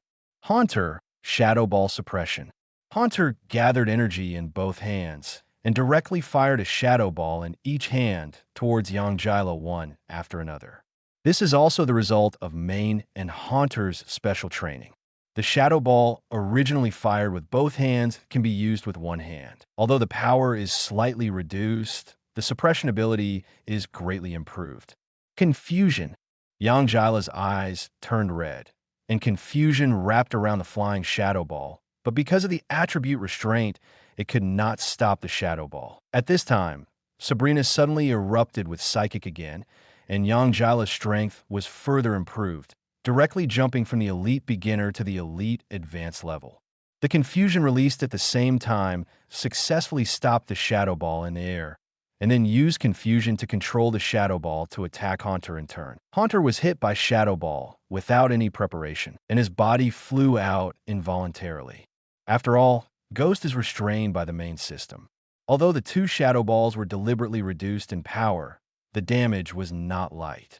Maen was also a little unhappy watching Sabrina's off-field assistance. It was too troublesome to force cheating, but since you play this, I will naturally not be polite. I can also cheat off-field. A large amount of black mist began to be gradually released from Maen's body, making Maen's body look like Ghost Pokemon normal, with disturbing energy around. Maen stretched out his hand and raised it in the direction of Haunter, and then saw that the mist was attracted to normal and surged towards Haunter. The injured Haunter slowly recovered from his injuries with the help of this dark power, and haze began to spread around his body, making the Haunter, who was originally like black ink, even more weird. The battle is officially started like this. Maen's voice became a little cold under the influence of the dark power. However, the one who was most touched was the Yangela in the battle. It felt that all the hair on its body was cold, and there was a trace of fear in its eyes when it looked at Haunter. Sabrina, on the other side, looked at Yongjira and continued to increase the blessing of Psychic to help Yongjira dispel the fear. Although the gym match is still one-on-one on the surface, in reality, the two trainers Maen and Sabrina are also considered to be part of the battle. Haunter, Shadow Ball. Haunter did not hesitate and threw the Shadow Ball directly at Yongjira after a strange laugh. This time, the Shadow Ball is not only more powerful, but also the release and flying speed are a level faster than before. Protect. As the energy shield appeared in front of Yongjira, Haunter's Shadow Ball was directly blocked. But before Yongjira could breathe a sigh of relief, Haunter's figure suddenly appeared in front of it, with energy still gathering in his hands. Shadow Claw. 3 dark energy claws hit Yongjira directly, knocking Yongjira's body out. Haunter, use Hex. Haunter did not stop after Shadow Claw and directly spit out a ball of haze in the direction of Yongjira. Confusion changes the terrain to block it and then use Speed Swap. Yongjira, who flew backwards, stabilized his body in the air, called Psychic, and directly pulled the rock on the ground out of the ground, forming a rock wall to block the haze outside. As haze shattered the rock wall, Haunter looked at Yongjira's red eyes and instantly felt that something in his body had changed. Maen couldn't help but frown. If it was Speed Swap, Haunter's speed should have been swapped with Yongjira. Unlike the speed species strength in the game that affects the first attack, in reality, it will also affect Haunter's original movement speed, so he can't quickly approach Yongjira to sneak attack like just now. However, at this time, Maen found that Sabrina on the opposite side was getting more and more abnormal, and the psychic she released seemed to be getting stronger and stronger. Maen had said before that he had been trying to control the release of his dark power before he was 15 years old. It was not that Maen himself did not want to travel earlier, but this special ability, although particularly beneficial, also comes with great dangers. If it cannot be controlled, it will cause great trouble. Maen noticed that Sabrina's psychic in front of him seemed to be out of control. Chapter 34. Maen vs. Sabrina. 3. Having special abilities is certainly a good thing for a trainer, but if the controller of the ability cannot control the ability freely, it will be a huge disaster. Unova Elite Catlia is also a psychic. After losing a battle, she lost control of her emotions because of rage, which directly caused huge damage. This is obviously because Psychic is too powerful, and she is not able to use Psychic freely, which will naturally cause a loss of control. Now Sabrina in front of Maen obviously overused Psychic, resulting in the inability to accurately control the output of Psychic. Now Maen has clearly seen that Sabrina's body is floated in the air. The chair Sabrina sat on just now has been completely broken. The floor under her has begun to crack, and the scattered stone chips have begun to float in the air involuntarily. Sabrina's own long hair has also begun to move without wind. Her eyes have completely turned red, and even her Yongjira's face has begun to show a painful expression. You know, although Yongjira is a psychic Pokemon, the Pokemon's body has its limits, and the excessive psychic has completely exceeded Yongjira's body limit. Just when Maen thought Yongjira was about to collapse, Yongjira's eyes also turned red, and his body was stiff like a piece of wood. Looking at Yongjira's appearance, Maen guessed that Yongjira was probably completely controlled by Sabrina's psychic. You know, in the previous battle, although Sabrina would supply Yongjira with psychic, Yongjira's own thoughts still existed, but this situation is obviously not the case now. The controlled Yongjira slowly raised the hand holding the spoon, and then the psychic in his body began to gather crazily towards the star on his forehead. Maen remembered the information he had read before, that the star on Yongjira's forehead was used to store excess spiritual power, and this storage function was for only one purpose, that is, evolution. Sure enough, as the star on Yongjira's forehead became brighter and brighter, his body began to shine with the light of evolution. The evolution from Abra to the final form of Alakazam was completed in one battle.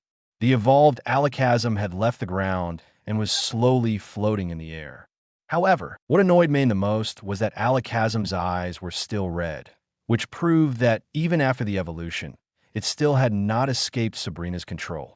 The interior of the Saffron Gym was also in a mess. After Sabrina's psychic went out of control, all the apprentices who practiced psychic in the gym were swept by the powerful mental power, and their eyes turned white and they fainted on the ground. Sabrina's father, who was standing outside the Saffron Gym, had already felt this powerful psychic and rushed to the periphery of the gym. He originally planned to use teleport to enter the interior of the Saffron Gym, but he found that his psychic could not penetrate the gym at all, so he could only come to the outside first. This is not good. If psychic cannot be controlled, the gym and the surrounding areas will be destroyed. Sabrina's father's face turned ugly, but he still gritted his teeth and released psychic to stop Sabrina's destruction as much as possible. If anyone can feel the most pressure now, it is naturally Maen in the storm. Haunter's body was directly knocked down in front of Maen, and then he flew up again while enduring the pain. The reason why Haunter was knocked away was very simple. That is, the strength of the opposite alakazam has reached the gym level and is still advancing to the middle level of the gym level. Just now, Sabrina didn't even open her mouth to command. Alakazam just used ordinary confusion to knock Haunter out. The restraint of attribute is completely useless in the face of absolute strength. Maen looked at Haunter beside him, and then looked at Alakazam, who was ready to attack in front of him, knowing that he couldn't hold back today. Otherwise, his trainer road would probably end today. Speaking of which, since the time when he lost control of his emotions when he was a child, Maen has never completely exploded once. This time seems to be a good opportunity. Maen no longer suppressed the dark power in his body, but all of it burst out. In an instant, Maen's body began to emit a liquid like black water, normal, but it was not liquid at all, but liquefied energy. Then this thick fog like black water completely filled the entire gym, covering the entire gym. Sinnoh region, distortion world, reverse world. This is another world that closely fits the real world, and in this world there is only one Pokemon, and it is also the master of this world, Giratina.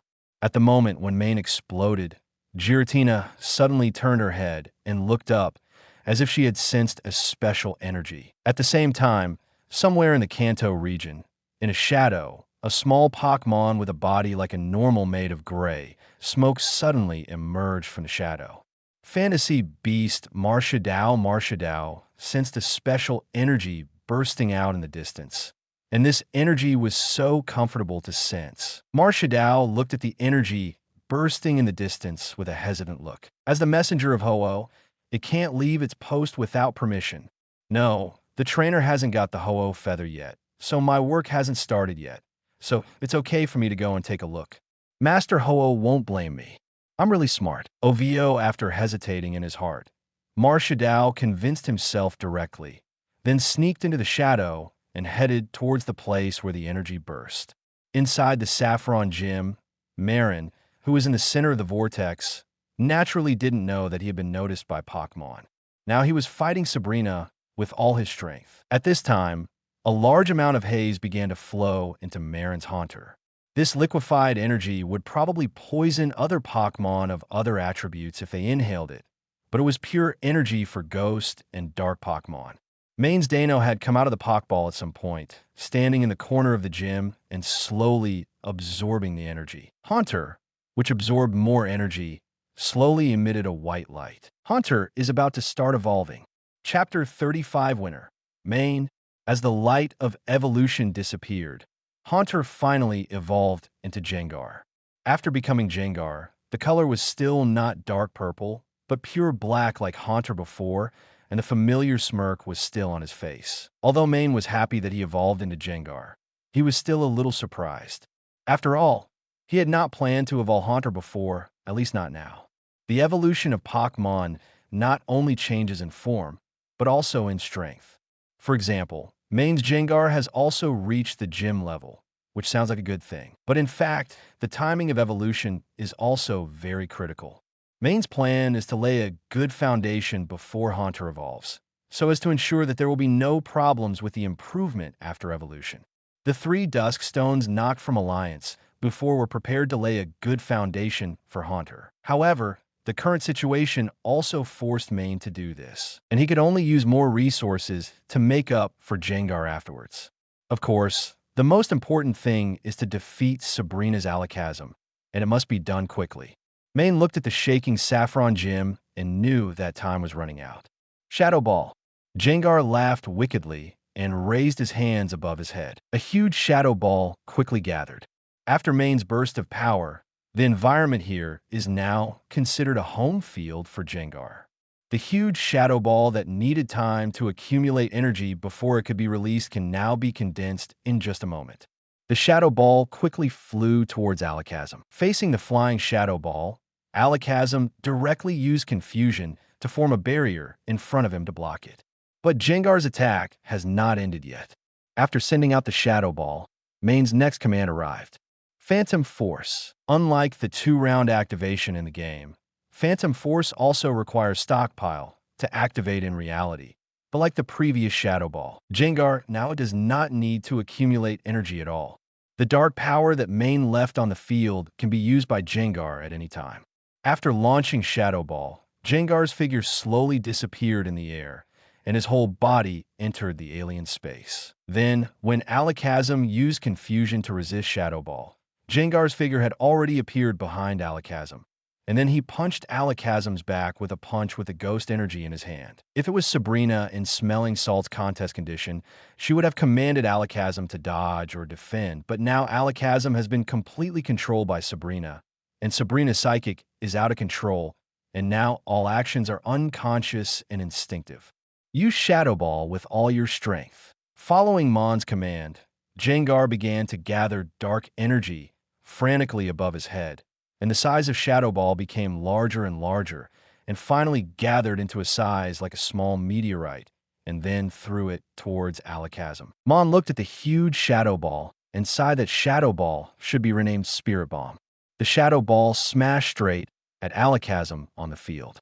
The red light in Alakazam's eyes became brighter, and the spiritual energy of his whole body was concentrated to resist the attack of the Shadow Ball. Sabrina, on the other side, had lost her mind, but she sensed that Alakazam was in crisis and instinctively increased the output of spiritual energy, trying to help Alakazam resist the damage of the Shadow Ball.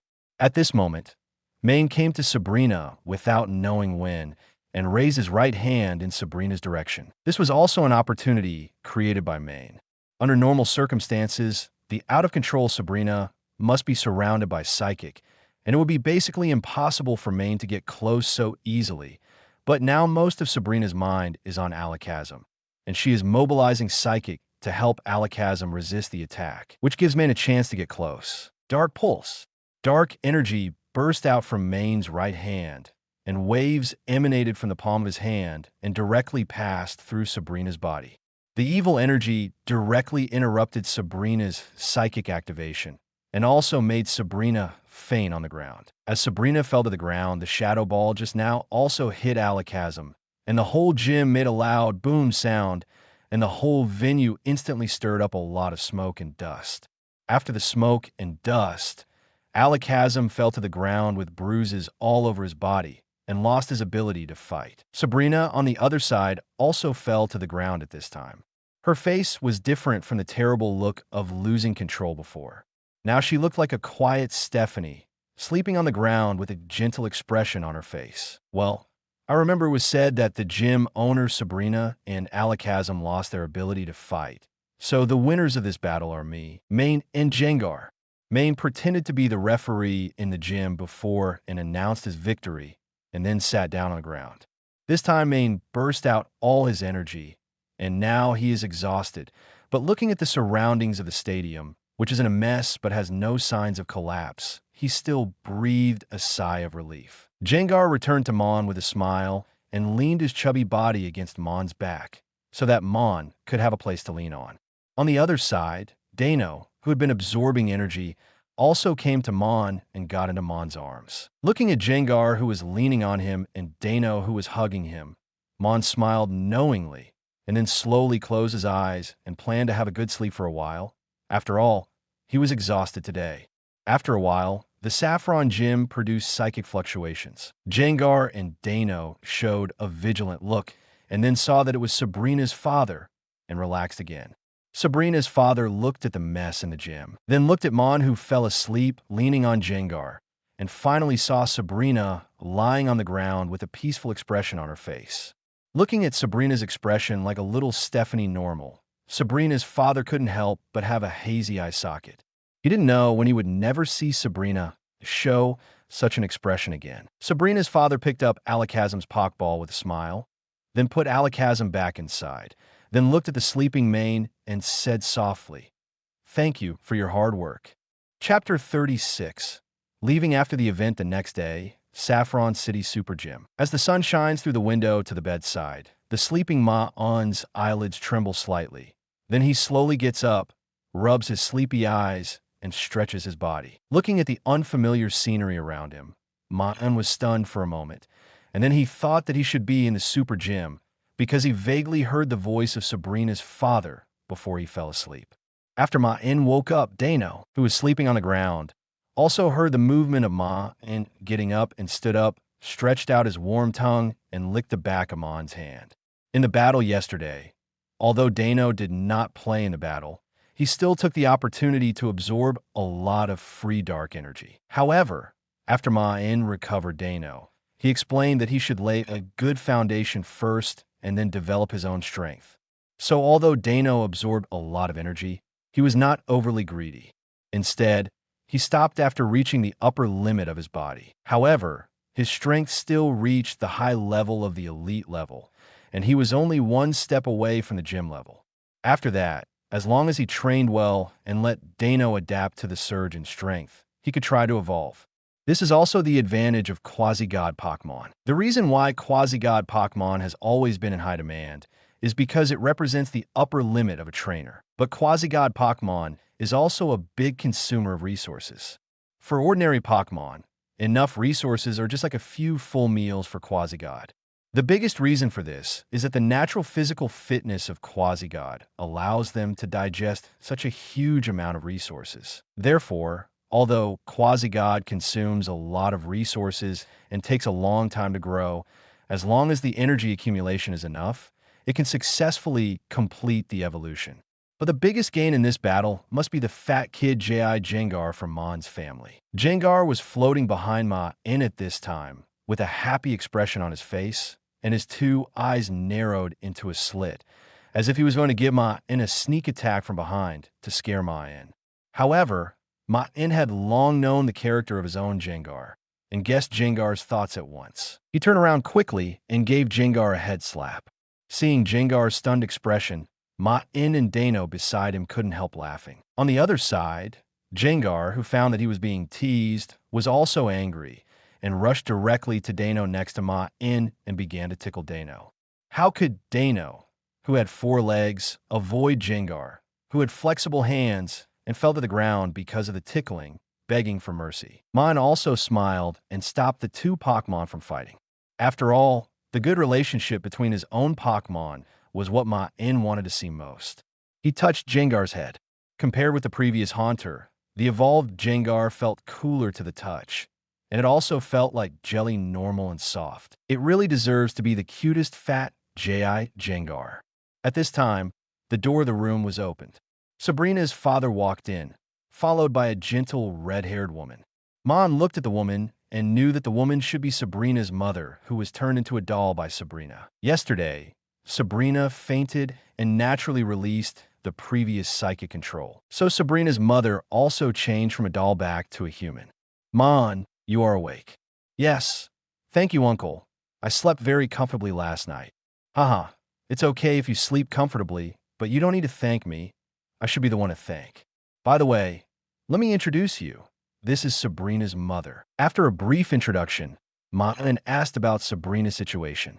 Sabrina is fine, but she is still in a coma.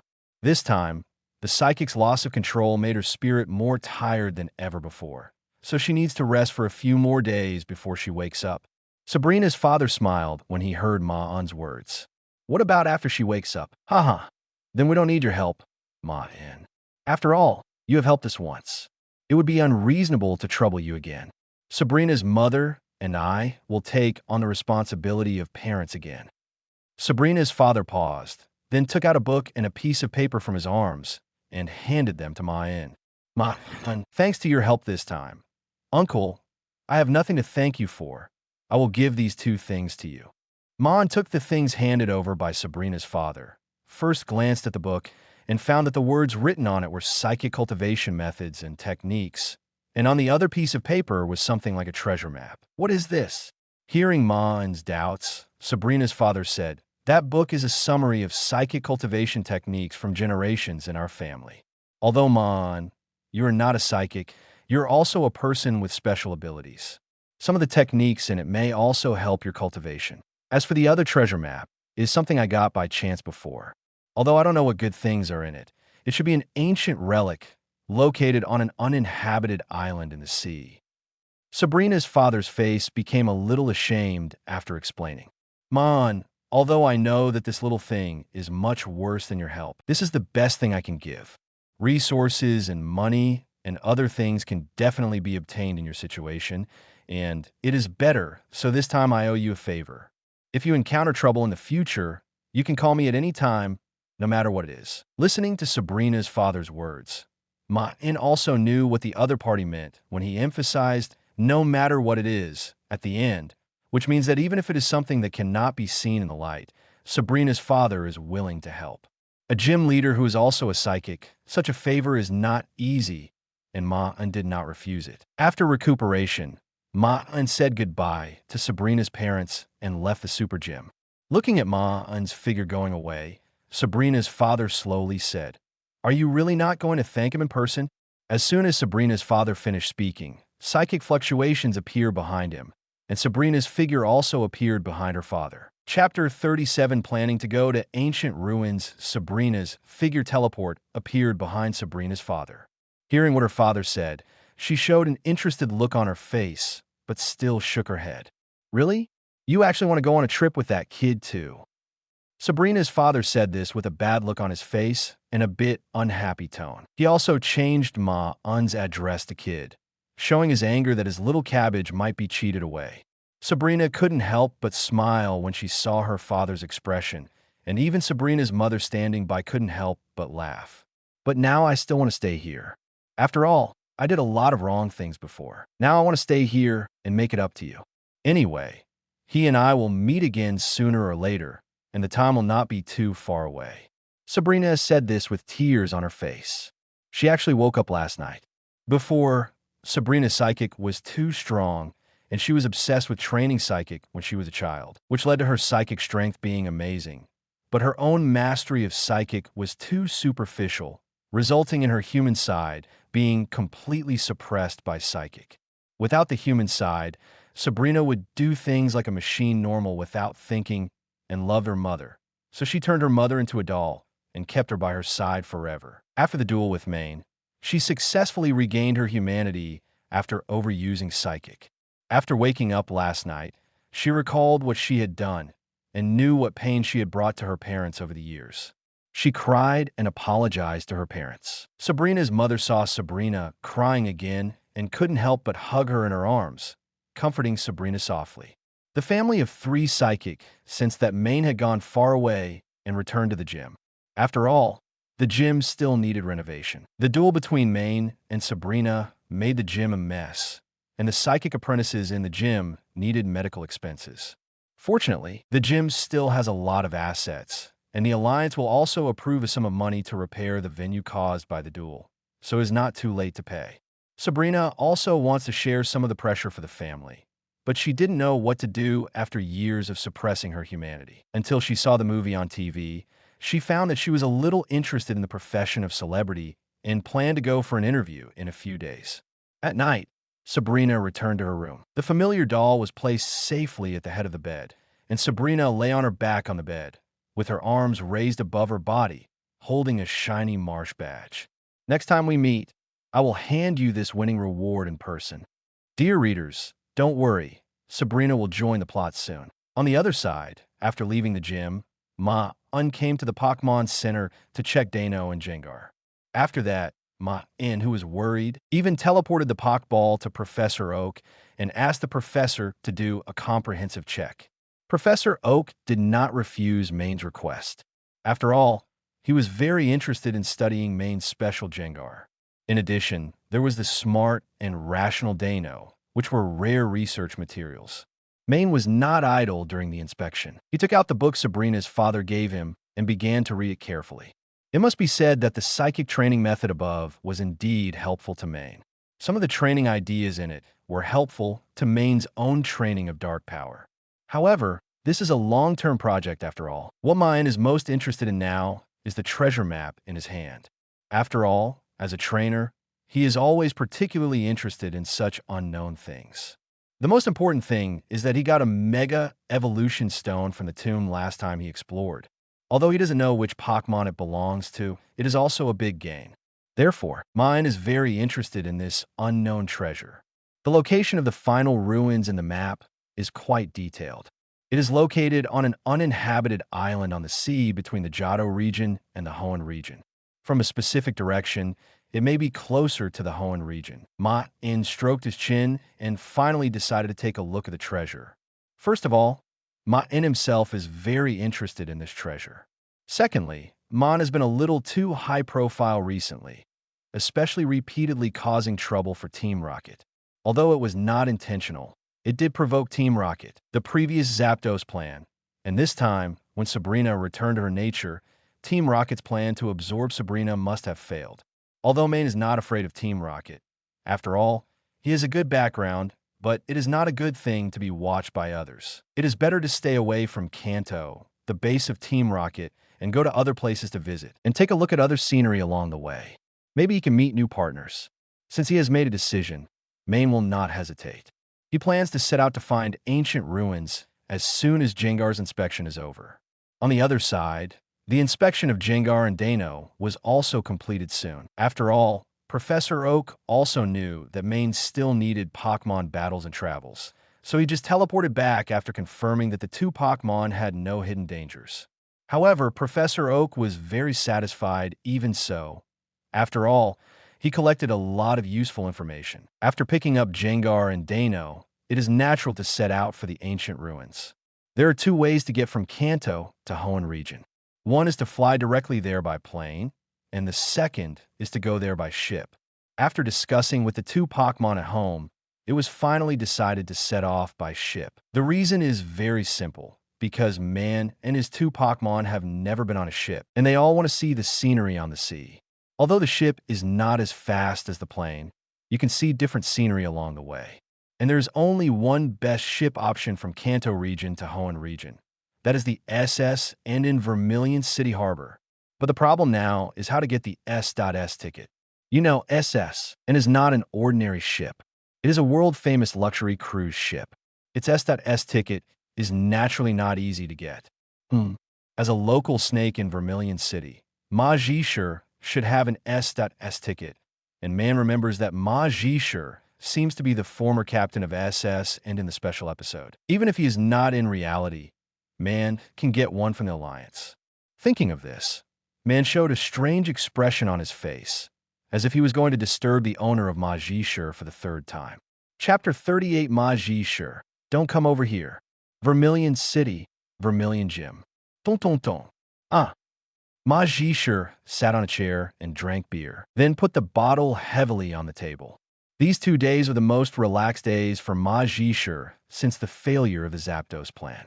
Not only did the Alliance relax its surveillance on him, but he also sent away the plague, God Maen, eating and drinking every day, bullying rookie trainer and other rookies. This is what real life is. Just then, there was a knock at the door. Come in. Boss, someone is looking for you. Oh, is there another rookie challenging the gym? I'll come right away. It's not the gym, it's the last Haunter trainer who came. He said his name is Maen, and he has something to discuss with you. Haunter? Who the hell, what did you say? The bottle in Majishur's hand fell to the ground with a clang, and the wine and debris were scattered all over the floor. But Majishur didn't care, but grabbed the collar under him and asked loudly. The younger brother was also a little scared when he saw his boss's furious expression, but he still repeated his words timidly. Majishur loosened his subordinate's collar and rubbed his temple. He felt a little dizzy. Why did this plague god come back again? However, Majishur couldn't avoid him, Otherwise, it would really make people suspicious. He could only bite the bullet and plan to see what Maen wanted to do. When he arrived at the gym, he saw Maen sitting in a chair and looking around boredly. Majishur forced a smile and came to Maen, pretending to be heroic, and said, "Young man, your name is Maen, right? The haunter who challenged the gym last time was your Pokemon, right? You have trained it very well, and it can be regarded as half a trainer." Maen also stood up when he heard Majishur's voice. Looking at the smile on Majishur's face, Maen still clearly felt a little strange and could feel the rage in Majishur's voice. However, the expression on Maen's face did not change. Instead, he smiled and said, "Hello, Master Majishur. This is the first time we meet. Thank you for tolerating Haunter's nonsense and giving a badge. You're welcome. I wonder what you want to talk to me about this time, Master Majishur." "It's like this, Master Majishur. I want to buy an SS ticket for SSN. I wonder if you have one, Master Majishur. I can offer a high price." Hearing Maen's words, Majishur felt relieved. He was really afraid that Maen would do something weird to him again. If it was just an S.S ticket, then there would be no problem. After hearing what Maen said, Majishur quickly took out an S.S ticket from his arms and then stuffed it into Maen's hand, saying, "It's just an S.S ticket. As the gym leader of Vermilion, I have several tickets every year. An S.S ticket is just a small matter. This ticket is free for you. The ship will set sail in the afternoon, so you'd better prepare it early." Maen took the S.S ticket with a confused look on his face. He thought he would have to spend more time talking, but he didn't expect Majishur to give it to him for free. Moreover, Maen heard impatience in Majishur's tone, as if he couldn't wait for him to leave. Seeing Maen accept the S.S ticket, Majishur pretended to be a gym leader who cared about Rookie, patted Maen on the shoulder, and quickly returned to his room. Maen looked at Majishur's back and shouted, "Thank you, Master. I will come to visit you again after my trip." Majishur couldn't help but stumble when he heard Maen's words, and then continued to speed back to his room. It was mentioned before that the economy of Vermilion City is inseparable from the drive of the harbor. When Maen arrived here, he realized how prosperous the harbor of this city was. Before approaching the harbor, Maen could already see large and small black spots in the distance. They were all ships parked in harbor. When approaching the harbor, Maen could smell the fishy smell brought by the sea breeze, and he could also see various types of ships parked here.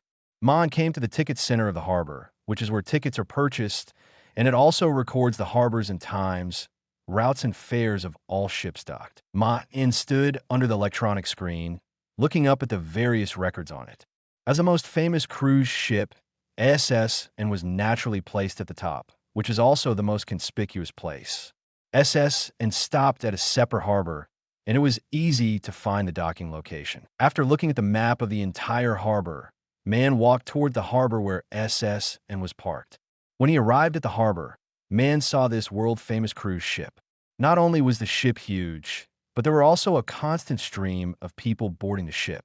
The reason why SS and is so famous is not only because of the luxurious facilities and services on the ship, but also because it is one of the few cruise ships that will travel around the world.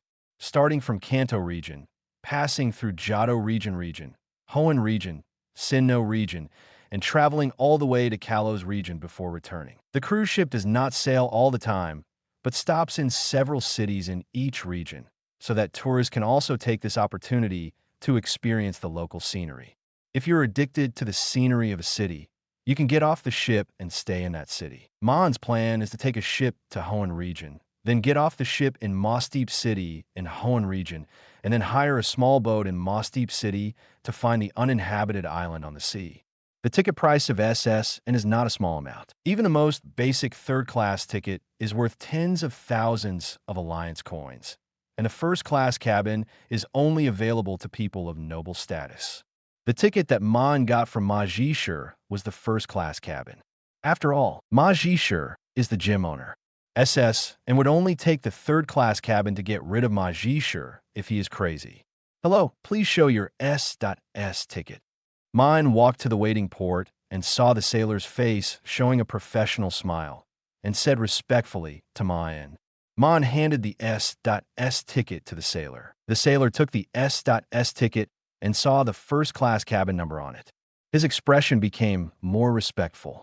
He smiled and said to Maen, "Dear tourist, I wish you a pleasant journey on the SS and." Chapter 39 SS and after Maen stepped on the stairs and entered the interior of SS. And two young ladies in uniform came to Maen with a smile. "Excuse me, sir. Do you need us to briefly introduce SS and to you?" "Thank you, no. Just give me a manual." "Sir, this is the manual you need. I wish you a pleasant journey." The young lady did not show any impatience when she heard Maen's refusal, but smiled and gently handed the map to Maen. Maen walked towards the hall while reading the manual. The manual recorded the topographic map of SS but it only recorded the places that tourists can enter, and some places that tourists are prohibited from entering were marked in red. At the same time, it also wrote the route of SS, and the cities where it stopped, and the time of departure. Maen just boarded the ship before the ship sailed, and SS and set sail in about an hour. After Maen entered the hall, he heard noisy voices. The entire hall was already crowded with people. There were shops on both sides of the hall selling various souvenirs and snacks. And in the middle were the service staff on the ship, who provided help to every tourist attentively. Walking in the crowd, Maen could clearly see some tourists excitedly communicating with others with their Pokemon, and even two children holding Charmander to compete with each other to see whose was better. The release of Pokemon is not prohibited on the ship, but there are size restrictions. At the same time, Pokemon with special odors, such as Grimer and Gloom, are not allowed to be released. Maen saw many trainers with the three major families along the way, and could only sigh that this SS is really a high-end cruise ship, and the families who can enter the ship are not ordinary families. There's a place in the corner of the hall that is the most lively, and people can still hear cheers from time to time, because it is also a special battlefield set up on the ship. The materials of the entire venue are made of special metals, and there is no need to worry about being destroyed by Pokemon skills. Maen also went up to watch for a while, but most of them were rookie trainers and noobs pecking at each other. Maen found it boring and left, intending to go back to his room. The first-class cabin is on the top floor of the ship. It is not only luxuriously decorated, but also has a view of the sea from the window. As soon as he entered the room, Gengar jumped out from Maen's shadow, looked around the surrounding scenery, and then lay on the window, excitedly looking at the sea. On the other side, Maen also let Dano out. As soon as Dano came out, he was pulled over by Gengar, and then they lay in front of the window together. Maen smiled and did not stop the two little guys. After all, it was the first time for them to see the sea since they were born, so it was inevitable that they would be a little curious. Maen lay on the bed and continued to look through the manual, looking at some of the precautions mentioned above. At this time, Maen suddenly remembered that this ship was not only robbed by the rockets after Ash boarded the ship a few years later, but also sank in the rain due to hurricane. Maen thought about this and felt that he was not so unlucky. Team Rocket had been keeping a low profile recently, and he did not see any recent forecast of hurricane rain at the ticket center. Well, if he ran into trouble, let Gengar carry him. After all, it was unreasonable for little fatty J.I. to be so fat and not do anything. On the other side, Gengar, who was looking at the sea view, suddenly felt a chill on his back. He could not help but look back and found that Maen was looking at the manual instead of it. Gengar scratched his head in confusion and then looked outside again. Woo woo woo. With a huge whistle, Maen heard the broadcast in the room. Dear passengers, SS is about to set sail. I hope all passengers can enjoy the journey. At the same time, we will hold a Pokemon battle competition after the dinner. Interested trainers can participate at the registration office in the lobby. Maen also turned over from the bed and walked down after hearing the broadcast. He planned to go to the lobby to have a look and then have dinner. On the other side, Gengar heard Maen's words and went directly into Maen's shadow. On the other side, Dano also returned to the Pokeball. Dano could see the outside scenery from the inside of the Pokeball, while Gengar was more used to staying outside the Pokeball and could attack and protect Maen at any time in Maen's shadow. Maen took the Pokeball out of the room. As for the luggage in the backpack, Maen had already stuffed it into Jengar's stomach. After evolving into Jengar, its stomach has a larger storage space, and Maen's luggage will be carried entirely by Jengar in the future. Maen personally likes places with fewer people, so he didn't go to the hall, but stood at the guardrail on the second floor and looked down. The hall is still fighting with noobs, and the use of various magical skills such as get out of the way, stand up, and hold on really made Maen gain more knowledge. With another mentality, Maen still thinks this kind of duel is quite interesting. Sir, if you think fighting is interesting, you can sign up to participate. At this time, a steady voice sounded from beside Maen. Maen was not frightened by the sudden voice. After all, if the other party had malicious intentions, Jengar in the shadow would have already given some hints. So Maen slowly turned his head to look at the person who came, and then a look of surprise appeared on his face. The person who came was wearing a Navy-specific stand-up collar windbreaker, a black big hat on his head, and a snow-white beard that made him look older, but his straight posture and spirit were no less than those of young people. Maen had seen a photo of this person in the manual. It was Bill, the captain of SS, and although Maen was a little surprised that the captain took the initiative to talk to him, he still said, "Forget it, I only like to watch the battle, and I am not so interested in fighting." Who knew that the captain laughed out loud when he heard Maen's words. Fortunately, there was no one else around. Otherwise, he would definitely be attracted by the captain's laughter. Chapter 40. Pirates of the Pokemon World. After laughing, Captain Bill said to Maen beside him, "I think you don't dislike fighting, but you think the following fight is boring. Your eyes tell it all, and your partner in the shadow is not weak. It is very rare for someone of your age to have such strength." Maen was not happy to hear Captain Bill's praise, but looked at him straight, his eyes full of vigilance. Bill knew that the other party might have misunderstood when he saw Maen's look, and hurriedly explained, "Young man, don't misunderstand me. I don't mean anything else. I just hope that if SS encounters trouble, you can help her. After all, you are also a tourist, right?" Hearing what Captain Bill said, Maen's face changed, and he said coldly, "Captain, what do you mean by that? The sea is not very peaceful recently, and I also hold the idea that one more person means more strength. So I hope that, young man, you can help her if you have the chance, and I have no other ideas. But you don't have to take my words as a captain too seriously. After all, SS hasn't had an accident for many years." After saying that, Captain Bill turned around and left, walking towards the hall below. After all, he, the captain, will be the opening guest of the battle competition in a while. On the other side, Maen's face was full of black lines when he heard what Captain Bill said, and he was speechless for a while. This captain is really cruel, and he directly raised all kinds of flags. It's hard not to have problems. Maen was no longer interested in watching the fun. After finding a service staff to deliver dinner to Maen's room, Maen returned to his room. Maen continued to read after returning to his room, and fell asleep peacefully after finishing the service staff's dinner. The night passed peacefully, and Maen was awakened by Jengar and Dano's excited growl the next day. However, before Maen woke up completely, he was pulled up from the bed by the excited Jengar next to him, and then dragged to the French window. The golden sun rose slowly from the sea level, and the sunlight sprinkled on the sea surface. Rippling waves and the warm and dazzling sunlight made Maen's sleepy eyes open. Maen, who had lived 2 lives, also saw such a scene for the first time, and Jengar and Dano next to him were also deeply attracted by such a scene. This warm sunlight also dispelled the haze in Maen's heart yesterday, and his mood was much better than yesterday. Getting up early is a good time to exercise.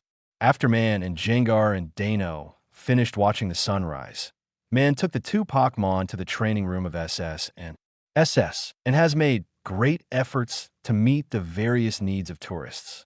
For example, the training room is divided into 2 types. One is the public ordinary training room. As long as the Pokemon is not a strong smell like Grimer, anyone can enter. This can not only ensure the basic training of the trainer, but also facilitate communication between trainers. The other is to rent a separate training room, which is also the one that Maen intends to choose. After all, Jengar is okay, but Pokemon like Dano are too eye-catching. Maen doesn't want to be watched like a monkey in a zoo. Although the private training room is limited in space, The facilities inside are very complete, whether it is for human use or Pokemon. Jengar's sudden evolution and the previous Dano need some time to consolidate their foundation. So Maen started training with the two little guys. Jengar and Dano are not Pokemon who like to slack off. They have no resistance to training. Instead, they seriously complete every training plan formulated by Maen. After training, Maen will give the two little guys special energy blocks to supplement nutrition and then let them relax well to avoid overtraining and leaving hidden injuries. Looking at Dano and Jengar, who continue to play on the other side, Maen could only sigh that the two guys are really energetic. However, Maen did not continue to watch them, but took out the Pokédex to browse the latest news. The forums in the Pokemon world are similar to those in Maen's previous life, except that they are more about Pokemon. For example, there are classic posts that provoke conflicts, such as, who is the strongest among the quasi-god Pokemon? When Maen clicked on it, the most popular comment was, you don't have a quasi-god, what are you asking? The comments below are also very familiar, such as Dragonite is the best in the world, and Salamence is the strongest. After reading for a while, Maen was about to close the Pokédex, but at this time, Maen saw a piece of news pushed by the Alliance. Yesterday, the Riptide, which travels between the Johto region and the Hoenn region, was attacked by the Bloodhand pirates. The leader of the pirate group, Captain Jack, was the attacker. The Riptide suffered heavy losses. The Pokemon and property of the tourists on the ship were looted. In addition, 3 sailors died on the ship, and the captain was seriously injured and unconscious. Maen looked at the news, and his expression on his face was a little bit tense. He also understood why Captain Bill said that yesterday. It seems that it is really possible to encounter pirate robbery. Although the Alliance can suppress and attack various dark organizations on land, it has no good way to deal with these pirates on the sea. Because the ocean is different from the land, the area is larger, and those pirates are like slippery loaches. Normal, if you have more people, I will run away, and if you have fewer people, I will rob and run away. Moreover, these pirates are also very smart.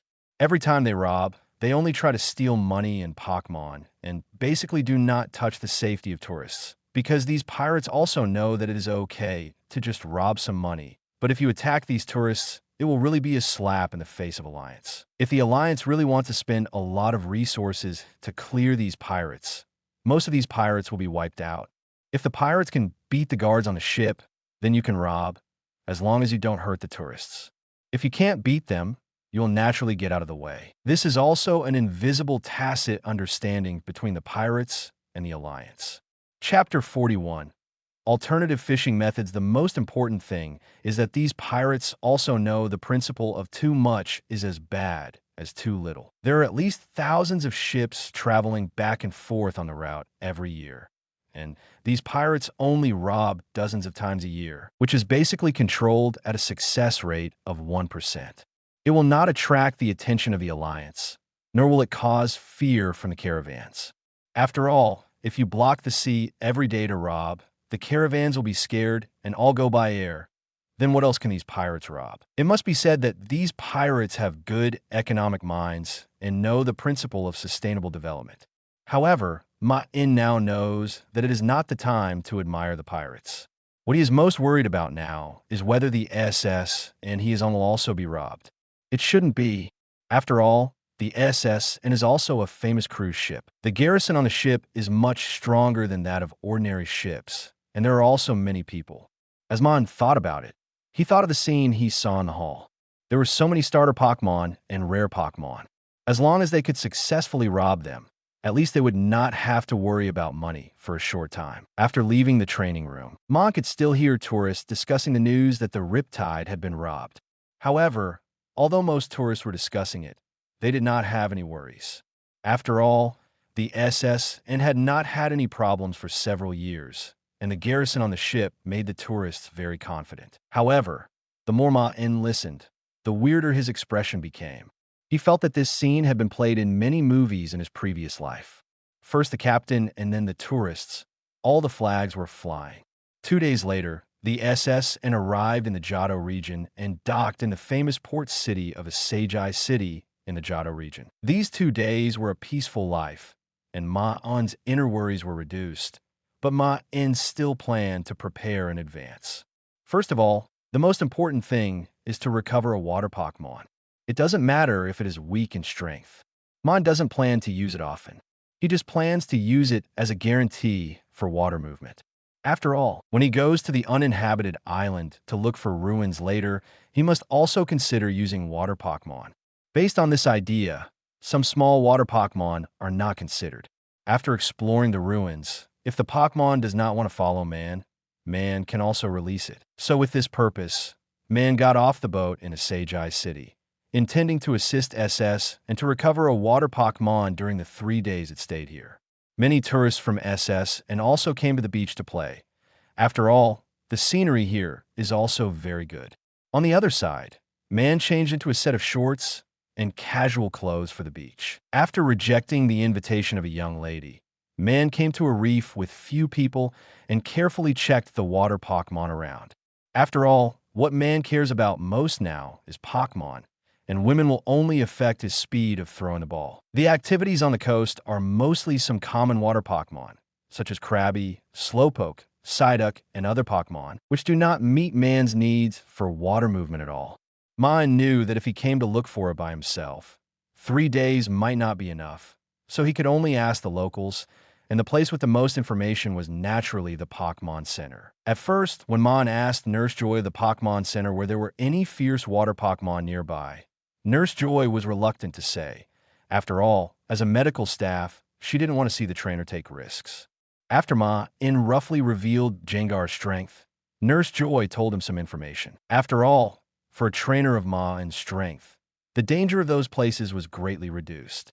After getting the information, Maen went to a coast in the southwest corner of Asagi City without stopping, which was also the place Joy told Maen. The Alliance personnel patrol the harbor and the surrounding areas of Asagi City every week, and some fierce Pokemon were all expelled, and the southwest corner where Maen was now was one of the few places that was not patrolled. Because there are too many reefs here, ships will not pass here at all, and this place is far away from the city. Most people will not come here, and most of the expelled Pokemon will also come here. Maen stood on the coast, looking at the sea in front of him, and took out a box from his arms. The box contained water energy blocks that Maen bought from the city, which was also Maen's fishing bait. Taking out an energy block, Maen threw it directly into the sea. The energy block fell into the sea and caused a tiny ripple, and then fell into calm. After a short period of calm, suddenly huge ripples appeared on the water surface, and then a red octillery rushed out of the sea, eating the energy block that Maen had thrown before. After Octillery ate the energy block, he smelled a stronger fragrance, and then saw Maen standing on the shore with an energy block box. Octillery did not hesitate at all in the face of delicious food, and directly shot an Octazooka at Maen. Facing the flying black ink cannon, Maen's body did not move, and Jengar and Maen's shadow rushed out and directly caught it with Protect, and then casually threw a shadow ball at Octillery. Octillery tried to dive to escape in a panic, but it was too late. The shadow ball had already reached the surface of the water just after entering the water. A huge sound sounded, stirring up a lot of water splashes. As the water splashed down, Octillery's body slowly floated up from underwater, and then floated on the water's surface, obviously fainted. After that, Maen kept using this method to fish, but most of the water Pokemon that appeared were not suitable for riding. Seeing that a box of energy cubes was about to run out, Maen's expression was a bit ugly. Is it really because I'm not a rich man? Some people can catch Kyogre with a fishing rod, but I can't even catch a water Pokemon I need with an energy cube. At this moment, Maen heard a huge explosion from his right side and a fierce roar. Chapter 42 Lapras. After hearing the sound, Maen ran towards the source of the sound without hesitation. When he arrived at the source, Maen knew the reason for the noise. A Gyarados was spitting out a Destruction Ray and attacking another Pokemon. As the Destruction Ray attacked, the blue Pokemon's body was covered with wounds, and its eyelids gradually closed, and it was obviously about to faint. Maen did not hesitate and directly ordered Jengar to attack Gyarados, because Maen had recognized that the attacked blue Pokemon was Lapras. The reason why Gyarados attacked Lapras was also very simple. That is because it wanted to prey on Lapras. Pokemon also fight each other, and they're also part of the food chain. For example, Pidgey will prey on Caterpie, and Pidgey will be hunted by Fiero, and Pidgey will hunt Fiero. Compared to the beauty in the animation, the death of Pokemon in real life is common, and Gyarados is at the top of the water food chain. Except for a few water Pokemon, ordinary fish, and most water Pokemon are within the hunting range of Gyarados. After all, its huge body requires more food to replenish energy. Gyarados will only become a dark type after Mega Evolution. Before that, it is only a water and flying dual type. Maen doesn't think that his personality charm can make Gyarados give up the food in front of him. Since there is no way to communicate, Maen can only end the dispute in front of him in another way. Gyarados' strength is not bad. It has reached the elite level, but compared with Gengar, it is not good enough. Like Octillery that was caught by Maen before, it was directly blasted back into the water by Gengar. However, Gyarados has a violent personality. Even if he was defeated by Gengar, he still endured the pain and stood up from the water, and then condensed the destructive death light in his mouth. Seeing Gyarados' appearance, Maen also showed an impatient expression on his face and directly told Gengar that he didn't need to hold back. Gengar did not hesitate to face Maen's command and directly stuff a Shadow Ball into Gyarados' mouth. With the explosion of dark energy, Gyarados' body completely sank to the bottom of the sea. This was also the first time that Maen killed a Pokemon. Although Maen likes Pokemon, it does not mean that he's a saint for all Pokemon. Although he liked Gyarados very much in his previous life, in reality, Gyarados is a Pokemon that is completely synonymous with tyranny, especially in the ranking list of Pokemon that hurts its own trainer. Gyarados is definitely in the top 3. Maen's way of treating Pokemon has always been that he will not hold back if you want to hurt him and his own Pokemon, and normal battle exchanges are not included. In this Gyarados, Maen has let it go once, but it actually wants to launch a destructive death ray, so Maen will naturally not be a good person. After dealing with Gyarados, Maen threw out the Pokeball and successfully recovered the wounded Lapras. After all, the wounded Lapras had no ability to resist. After dealing with the matter here, Maen took the Pokeball back to the Pokemon Center and handed Lapras to Nurse Joy for treatment. During this period, Nurse Joy scolded Maen for taking such a heavy hand to recover Pokemon. In the end, Maen couldn't stand Nurse Joy's contempt and explained the process of Lapras' injury. As a result, after knowing that Maen was misunderstood, Nurse Joy blushed and apologized to Maen in a hurry. After Lapras was treated, his injury quickly stabilized. On the second day, Nurse Joy returned the Pokeball to Maen and explained some precautions. Maen took Lapras' Pokeball to the beach and released Lapras. The marks of injury on Lapras, which came out of the Pokeball, have disappeared. Seeing Maen, he couldn't help but smile innocently and put his head close to Maen and kept rubbing against him. Lapras is a kind-hearted Pokemon with a high IQ, so it knew that it was Maen who saved its life, so it was particularly close to Maen. In addition to Maen's special love for this Pokemon in his previous life, Lapras was the most suitable Pokemon for sea travel. Maen also asked Lapras some questions and found out why Lapras appeared there. Lapras is a Pokemon that moves in groups in most cases, but because this Pokemon is kind by nature and can be easily deceived by humans, it has also been captured in large numbers. It was not until the Alliance's regulations and the establishment of protected areas in the past 2 years that the number of Lapras groups was stabilized. However, even so, wild Lapras are basically no longer seen, and the one in front of Maen is one of the few wild Lapras. After giving birth to Lapras, her mother was attacked by a wild Pokemon and died because of her weak body. The wild Pokemon that attacked her was Gyarados, who was dealt with by Maen before. After killing Lapras' mother, Gyarados still did not intend to let Lapras go. Although he ran a distance under the cover of his mother, he was still caught up by Gyarados. If he had not met Maen, Lapras' life would probably fall into Gyarados' hands. Looking at the tears on Lapras' face, Maen sighed and couldn't help but touch Lapras' head to comfort it. Then Maen also solemnly asked Lapras if he was willing to become Maen's partner, and told Lapras that Maen had helped it avenge its mother. After hearing Maen's inquiry, Lapras smiled and narrowed his eyes, and sang a beautiful song to express his agreement. In this way, Lapras officially joined Maen's lineup. Although Maen was determined to build a Ghost and Dark Pokemon lineup, he did not reject Lapras because he did not intend to let Lapras fight at the beginning. Lapras is a Pokemon that is gentle and innocent by nature and does not like to fight other Pokemon at all, so Maen wanted Lapras to grow happily rather than forcing him to fight. Chapter 43, The Stalker. As Lapras officially joined the team, Maen introduced Lapras to his other two Pokemon. Gengar, Dano, this is our new family member Lapras. You should take good care of it. Lapras is the only sister in our team. That's right. Maen knew the gender of Lapras after the treatment at the Pokemon Center. Moreover, Lapras was born less than 2 months ago and is the youngest in Maen's team. However, the youngest Lapras is actually the largest in the team. Gengar and Dano immediately surrounded Lapras with joy after hearing Maen's words, warmly welcoming Lapras to join. Gengar also shared his snacks from the last resort. If Maen hadn't stopped him in time, Gengar would have fed Lapras with them. Those were special energy blocks for Ghost and Dark. Lapras, who was made of water and ice, couldn't stand the taste. Although Lapras felt that his two brothers looked a bit naughty, the smiles on Gengar and Dano's faces were not fake.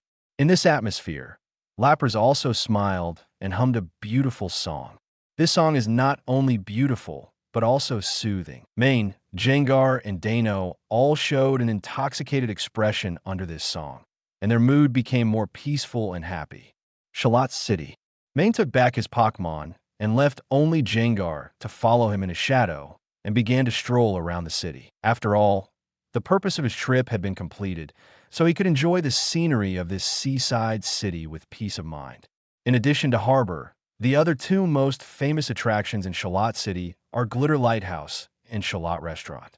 At the same time, Shalott City also has Shalott Gym for trainers to challenge. Maen was not interested in gym challenges, so he went to Glitter Lighthouse and Restaurant to take a look. There is nothing much to introduce about the scenery of the lighthouse, but it is the restaurant that impressed Maen deeply. The Light Green Restaurant is a restaurant west of the Pokemon Center. The reason why it is famous here is that many sailors are willing to come here to eat after sailing. The menu provided by the restaurant claims that its rich food can satisfy those strong sailors. So sailors come here to eat not only because of the taste, but also because of the quantity. Like Maen, there are many tourists who have heard of this restaurant. So Maen also saw several tourists eating here after entering the restaurant, but most of them are sailors wearing sailor suits. Unlike other quiet restaurants, the restaurant here is more like a tavern because there are more sailors. The sailors took advantage of the rest time to come here to eat and drink, and they made loud fists, and some even sang sailor songs when they were drunk. Maen finally took a photo with Pokédex. After all, this is also a way to witness the trip. After eating, Maen left the restaurant with his stomach covered. It turns out that the quantity given by this restaurant is really not covered, and Maen has proved with practice that this restaurant is really not bragging. After returning to the SS, Maen threw himself on the bed, not wanting to move at all. Night slowly fell, and the SS was still brightly lit at night, which was particularly conspicuous in the night. The night brings not only darkness, but also dangers hidden in the darkness. In the distance of SS, a man in pirate costumes stood on the back of a Sharpedo, looking at the SS and in the distance, with a cruel smile on his face. If Maen was here, he would immediately recognize that this man was Jack, the captain of the Bloody Hand Pirates in the previous Alliance news. Woo! The sound of the whistle cut through the early morning, and the St. Annas set sail again after docking at harbor for 3 days. These 3 days are not just time for tourists to play. SS also replenished enough food and fresh water resources in harbor during these 3 days. Maen also trained Pokemon in the training room during the day for these 3 days. Of course, Lapras did not need to train, but after Gengar and Dano trained, as the youngest sister, Lapras would sing to calm Gengar's tired mood. As for the afternoon, he took Gengar and the other two to visit the scenery of a Sagei city, and then returned to the ship to rest at night. But as the SS set sail, it was not just tourists and sailors who were there. All the people in the dark also began to act. Maen stood at the railing of the deck and felt the sea breeze. On soaring in the sky, he could see Wingull and Polypora fly, which proved that the cruise ship was gradually approaching Hoenn, and these Pakmon of the Hoenn region had begun to appear. There were many tourists on the deck feeling the sea breeze. Some of them were still happily taking pictures or feeding the Wingulls who were tired of flying and standing on the railing. However, although Maen was feeling the sea breeze and looked like he was enjoying the scenery, his mind was not here. This morning after normal training, Maen noticed the vague sense of being watched from behind him. Maen, who had the power of darkness, was particularly sensitive to the kind of malicious sight, and Maen naturally felt the undisguised maliciousness of the sight behind him. However, the peeping person behind him was obviously not a novice. In places with few people, such as corridors, Maen could not feel the peeping at all, but in the crowded hall and the current deck, Maen felt that sight appear again. Because of this, Maen failed to catch the peeping person several times, but since he knew that the other party had been eyeing him, Maen naturally had a way to catch this fish. Thinking of this, Maen pretended to be satisfied with the scenery, and then turned and walked towards the inside of the ship. After seeing Maen move, a man in a sailor suit leaning against the wall began to move in the distance. Maen pretended to walk towards his room as usual, while the sailor who was following him watched Maen from a distance. After discovering that Maen entered the corridor, the man stopped and did not continue to follow him. After all, it is easy to be exposed to follow in places with few people. The empty corridor only had Maen's own footsteps, because at this time, other people were in the hall or on the deck, so the man who was following him also planned to leave. After all, as long as Maen's position was determined, it would be fine. But just as the man at the corridor turned to leave, he saw a black Jengar looking at him with a smile. As the red light in the Jengar's eyes appeared, the man's body softened and slowly fell to the ground. Chapter 44 Pirate News. As the cold water splashed on his face, the man who had just followed Maen slowly opened his eyes, but his mind was still a little groggy. He only remembered that he had been following the target he had set before, and then he lost consciousness. The last scene before he lost consciousness was just a smirk of a Jengar. Memories kept pouring into his mind, and the man gradually remembered what happened before he fainted. A panicked look appeared on his face. Just as he wanted to get up and run away, he found that he was tied to a chair with ropes and couldn't move at all. At this time, the Jengar that had appeared before appeared in front of the man again, and he also saw his target sitting opposite him and looking at him coldly. Awake? Tell me, why are you following me? Maen asked coldly as he looked at the awakened man in front of him. This tourist, what are you talking about?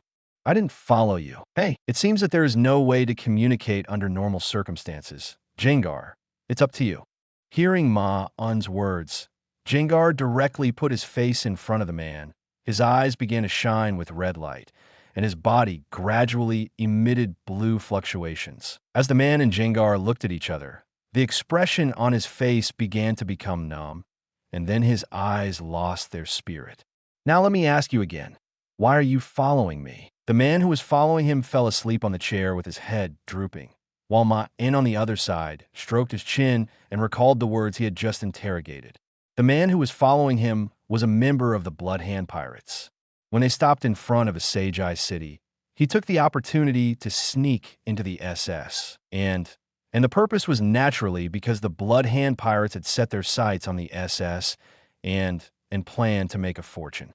Maen thought he had heard it wrong at first, because the defense of the SS was not weak, and it was basically impossible for the Blood Hand Pirates to rob this ship, especially since the SS was different from other cruise ships, and the people on board were not low status, and the Alliance was very concerned about this kind of ship. If the robbery took too long, the Alliance would definitely send people to support it, unless the Blood Hand Pirates were confident that they could break the defense on the ship before the Alliance arrived, and then robbed it, and then quickly escaped from the scene. Maen also asked the pirate about the plan of their pirate group, but the pirate didn't know the specific plan because he was just a henchman in the pirate group. Only his Captain Jack and the first mate knew the specific plan. In addition to the man caught by Maen, There were two other people who sneaked into the SS in this time. A total of 3 people successfully sneaked in. After all, if there are too many people, it is easy to arouse suspicion. The mission of these 3 infiltrators is also very simple. That is, whether the route of the SS has changed, and, at the same time, pay attention to whether the tourists on the ship have any rare Pokemon, so they can pay attention in advance. The reason why Maen was followed is also very simple. Naturally, because of Lapras. In a private training room, Lapras deliberately sang a song to calm Jengar and Dano's tired body and mind.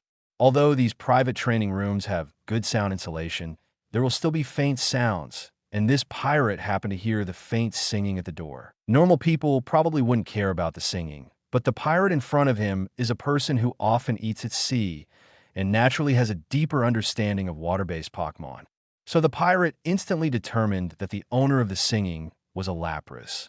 Now Lapras is completely a rare creature in the wild, and most of the other Lapras are in the protected areas designated by the Alliance. Pirates dare not rob the Alliance's protected areas even if they are crazy.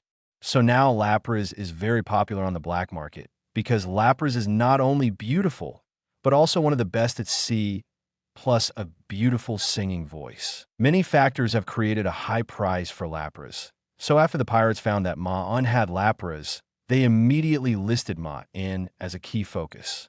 As mentioned before, the purpose of the 3 pirates who sneaked in was to count the rare Pokemon that appeared on the ship. After all, their action this time required a quick battle, and robbing Pokemon naturally required taking away the opponent's Pokeball. As for the Pokeball, who knows whether the other party is carrying it on their body or hiding it in the room, and it is impossible for these pirates to search room by room. So it is very important to pay attention to the trainer who has rare Pokemon in advance. After the robbery plan begins, they will pay special attention to the names on the list, which is also the task given to the 3 of them by the pirate Captain Jack. Looking at the sleepy pirate in front of him, Maen could only sigh that the flag he had planted before really began to come true, and he still had to go through a robbery. At this point, Maen could only take it one step at a time, because in the current situation, Maen thought it was too late to jump off the ship now. Who knows if he will run into the pirate group halfway when he jumps off the ship and takes Lapras to escape. It is not certain how much Maen can exert his strength in the sea battle, and maybe he will fall into the trap instead. Maen also learned clearly from the hypnotized pirate about the other 2 people lurking on the ship.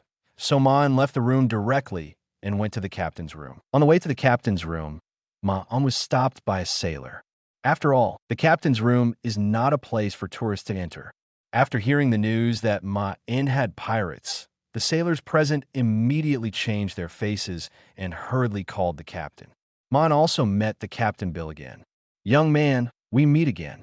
You said you have news about pirates. Can you tell me?" Maen told Bill the news he got after the interrogation and that the pirates were in his room. Bill's expression became very serious after hearing this. He immediately sent sailors to bring the pirates in Maen's room, and also called others to capture the pirates on the other 2 ships. "Captain Bill, can't we send a distress signal to Alliance in this situation?" Bill's expression became helpless when he heard Maen's words, and then he slowly explained to Maen. Chapter 45, Pirate Attack. If only it were that simple. As the captain, I am indeed qualified to send a distress signal. But the problem now is that we only know about the pirate robbery, but we don't know the exact number of people and time. In addition, although the SS has encountered robberies in recent years, it has successfully defeated the attacking pirates in the end, so the Alliance was very confident in the defense of the SS. And in this case, the Alliance cannot send a large number of police officers to help. After all, our current location is in the middle of the Johto region and the Hoenn region. It will take a lot of time for the Alliance to come here. If the pirates do not attack, then the Alliance will definitely hold them accountable. Captain Bill's face became even more helpless when he said this. The most important thing is that there are too many people on the ship, and their identities are not simple. If panic is caused, the problem of this voyage will be serious. There are too many things involved behind this. Maen was speechless when he heard Bill's explanation. To put it bluntly, he was still worried that the reputation of SS will be damaged. If there was a mistake or panic, the reputation of the ship would be bad. At that time, the income of SS and could not be guaranteed. After all, the income of SS and is a huge amount of money every year. Maen could only shake his head and leave the captain's room. Anyway, he was reminded of the news. As for the final result, he could only wait and see. Maen felt that the No more novels? Take part in the voting. The most requested novels and those with the most likes will be chosen for publication on euroaudiobooks.com. There, I can upload as much as I want without the risk of receiving a strike. Our 18 novels and other content that exceed what is morally acceptable are only published on Patreon or the free novels page. Remember, the site is funded by donations on Ko-fi and Patreon memberships.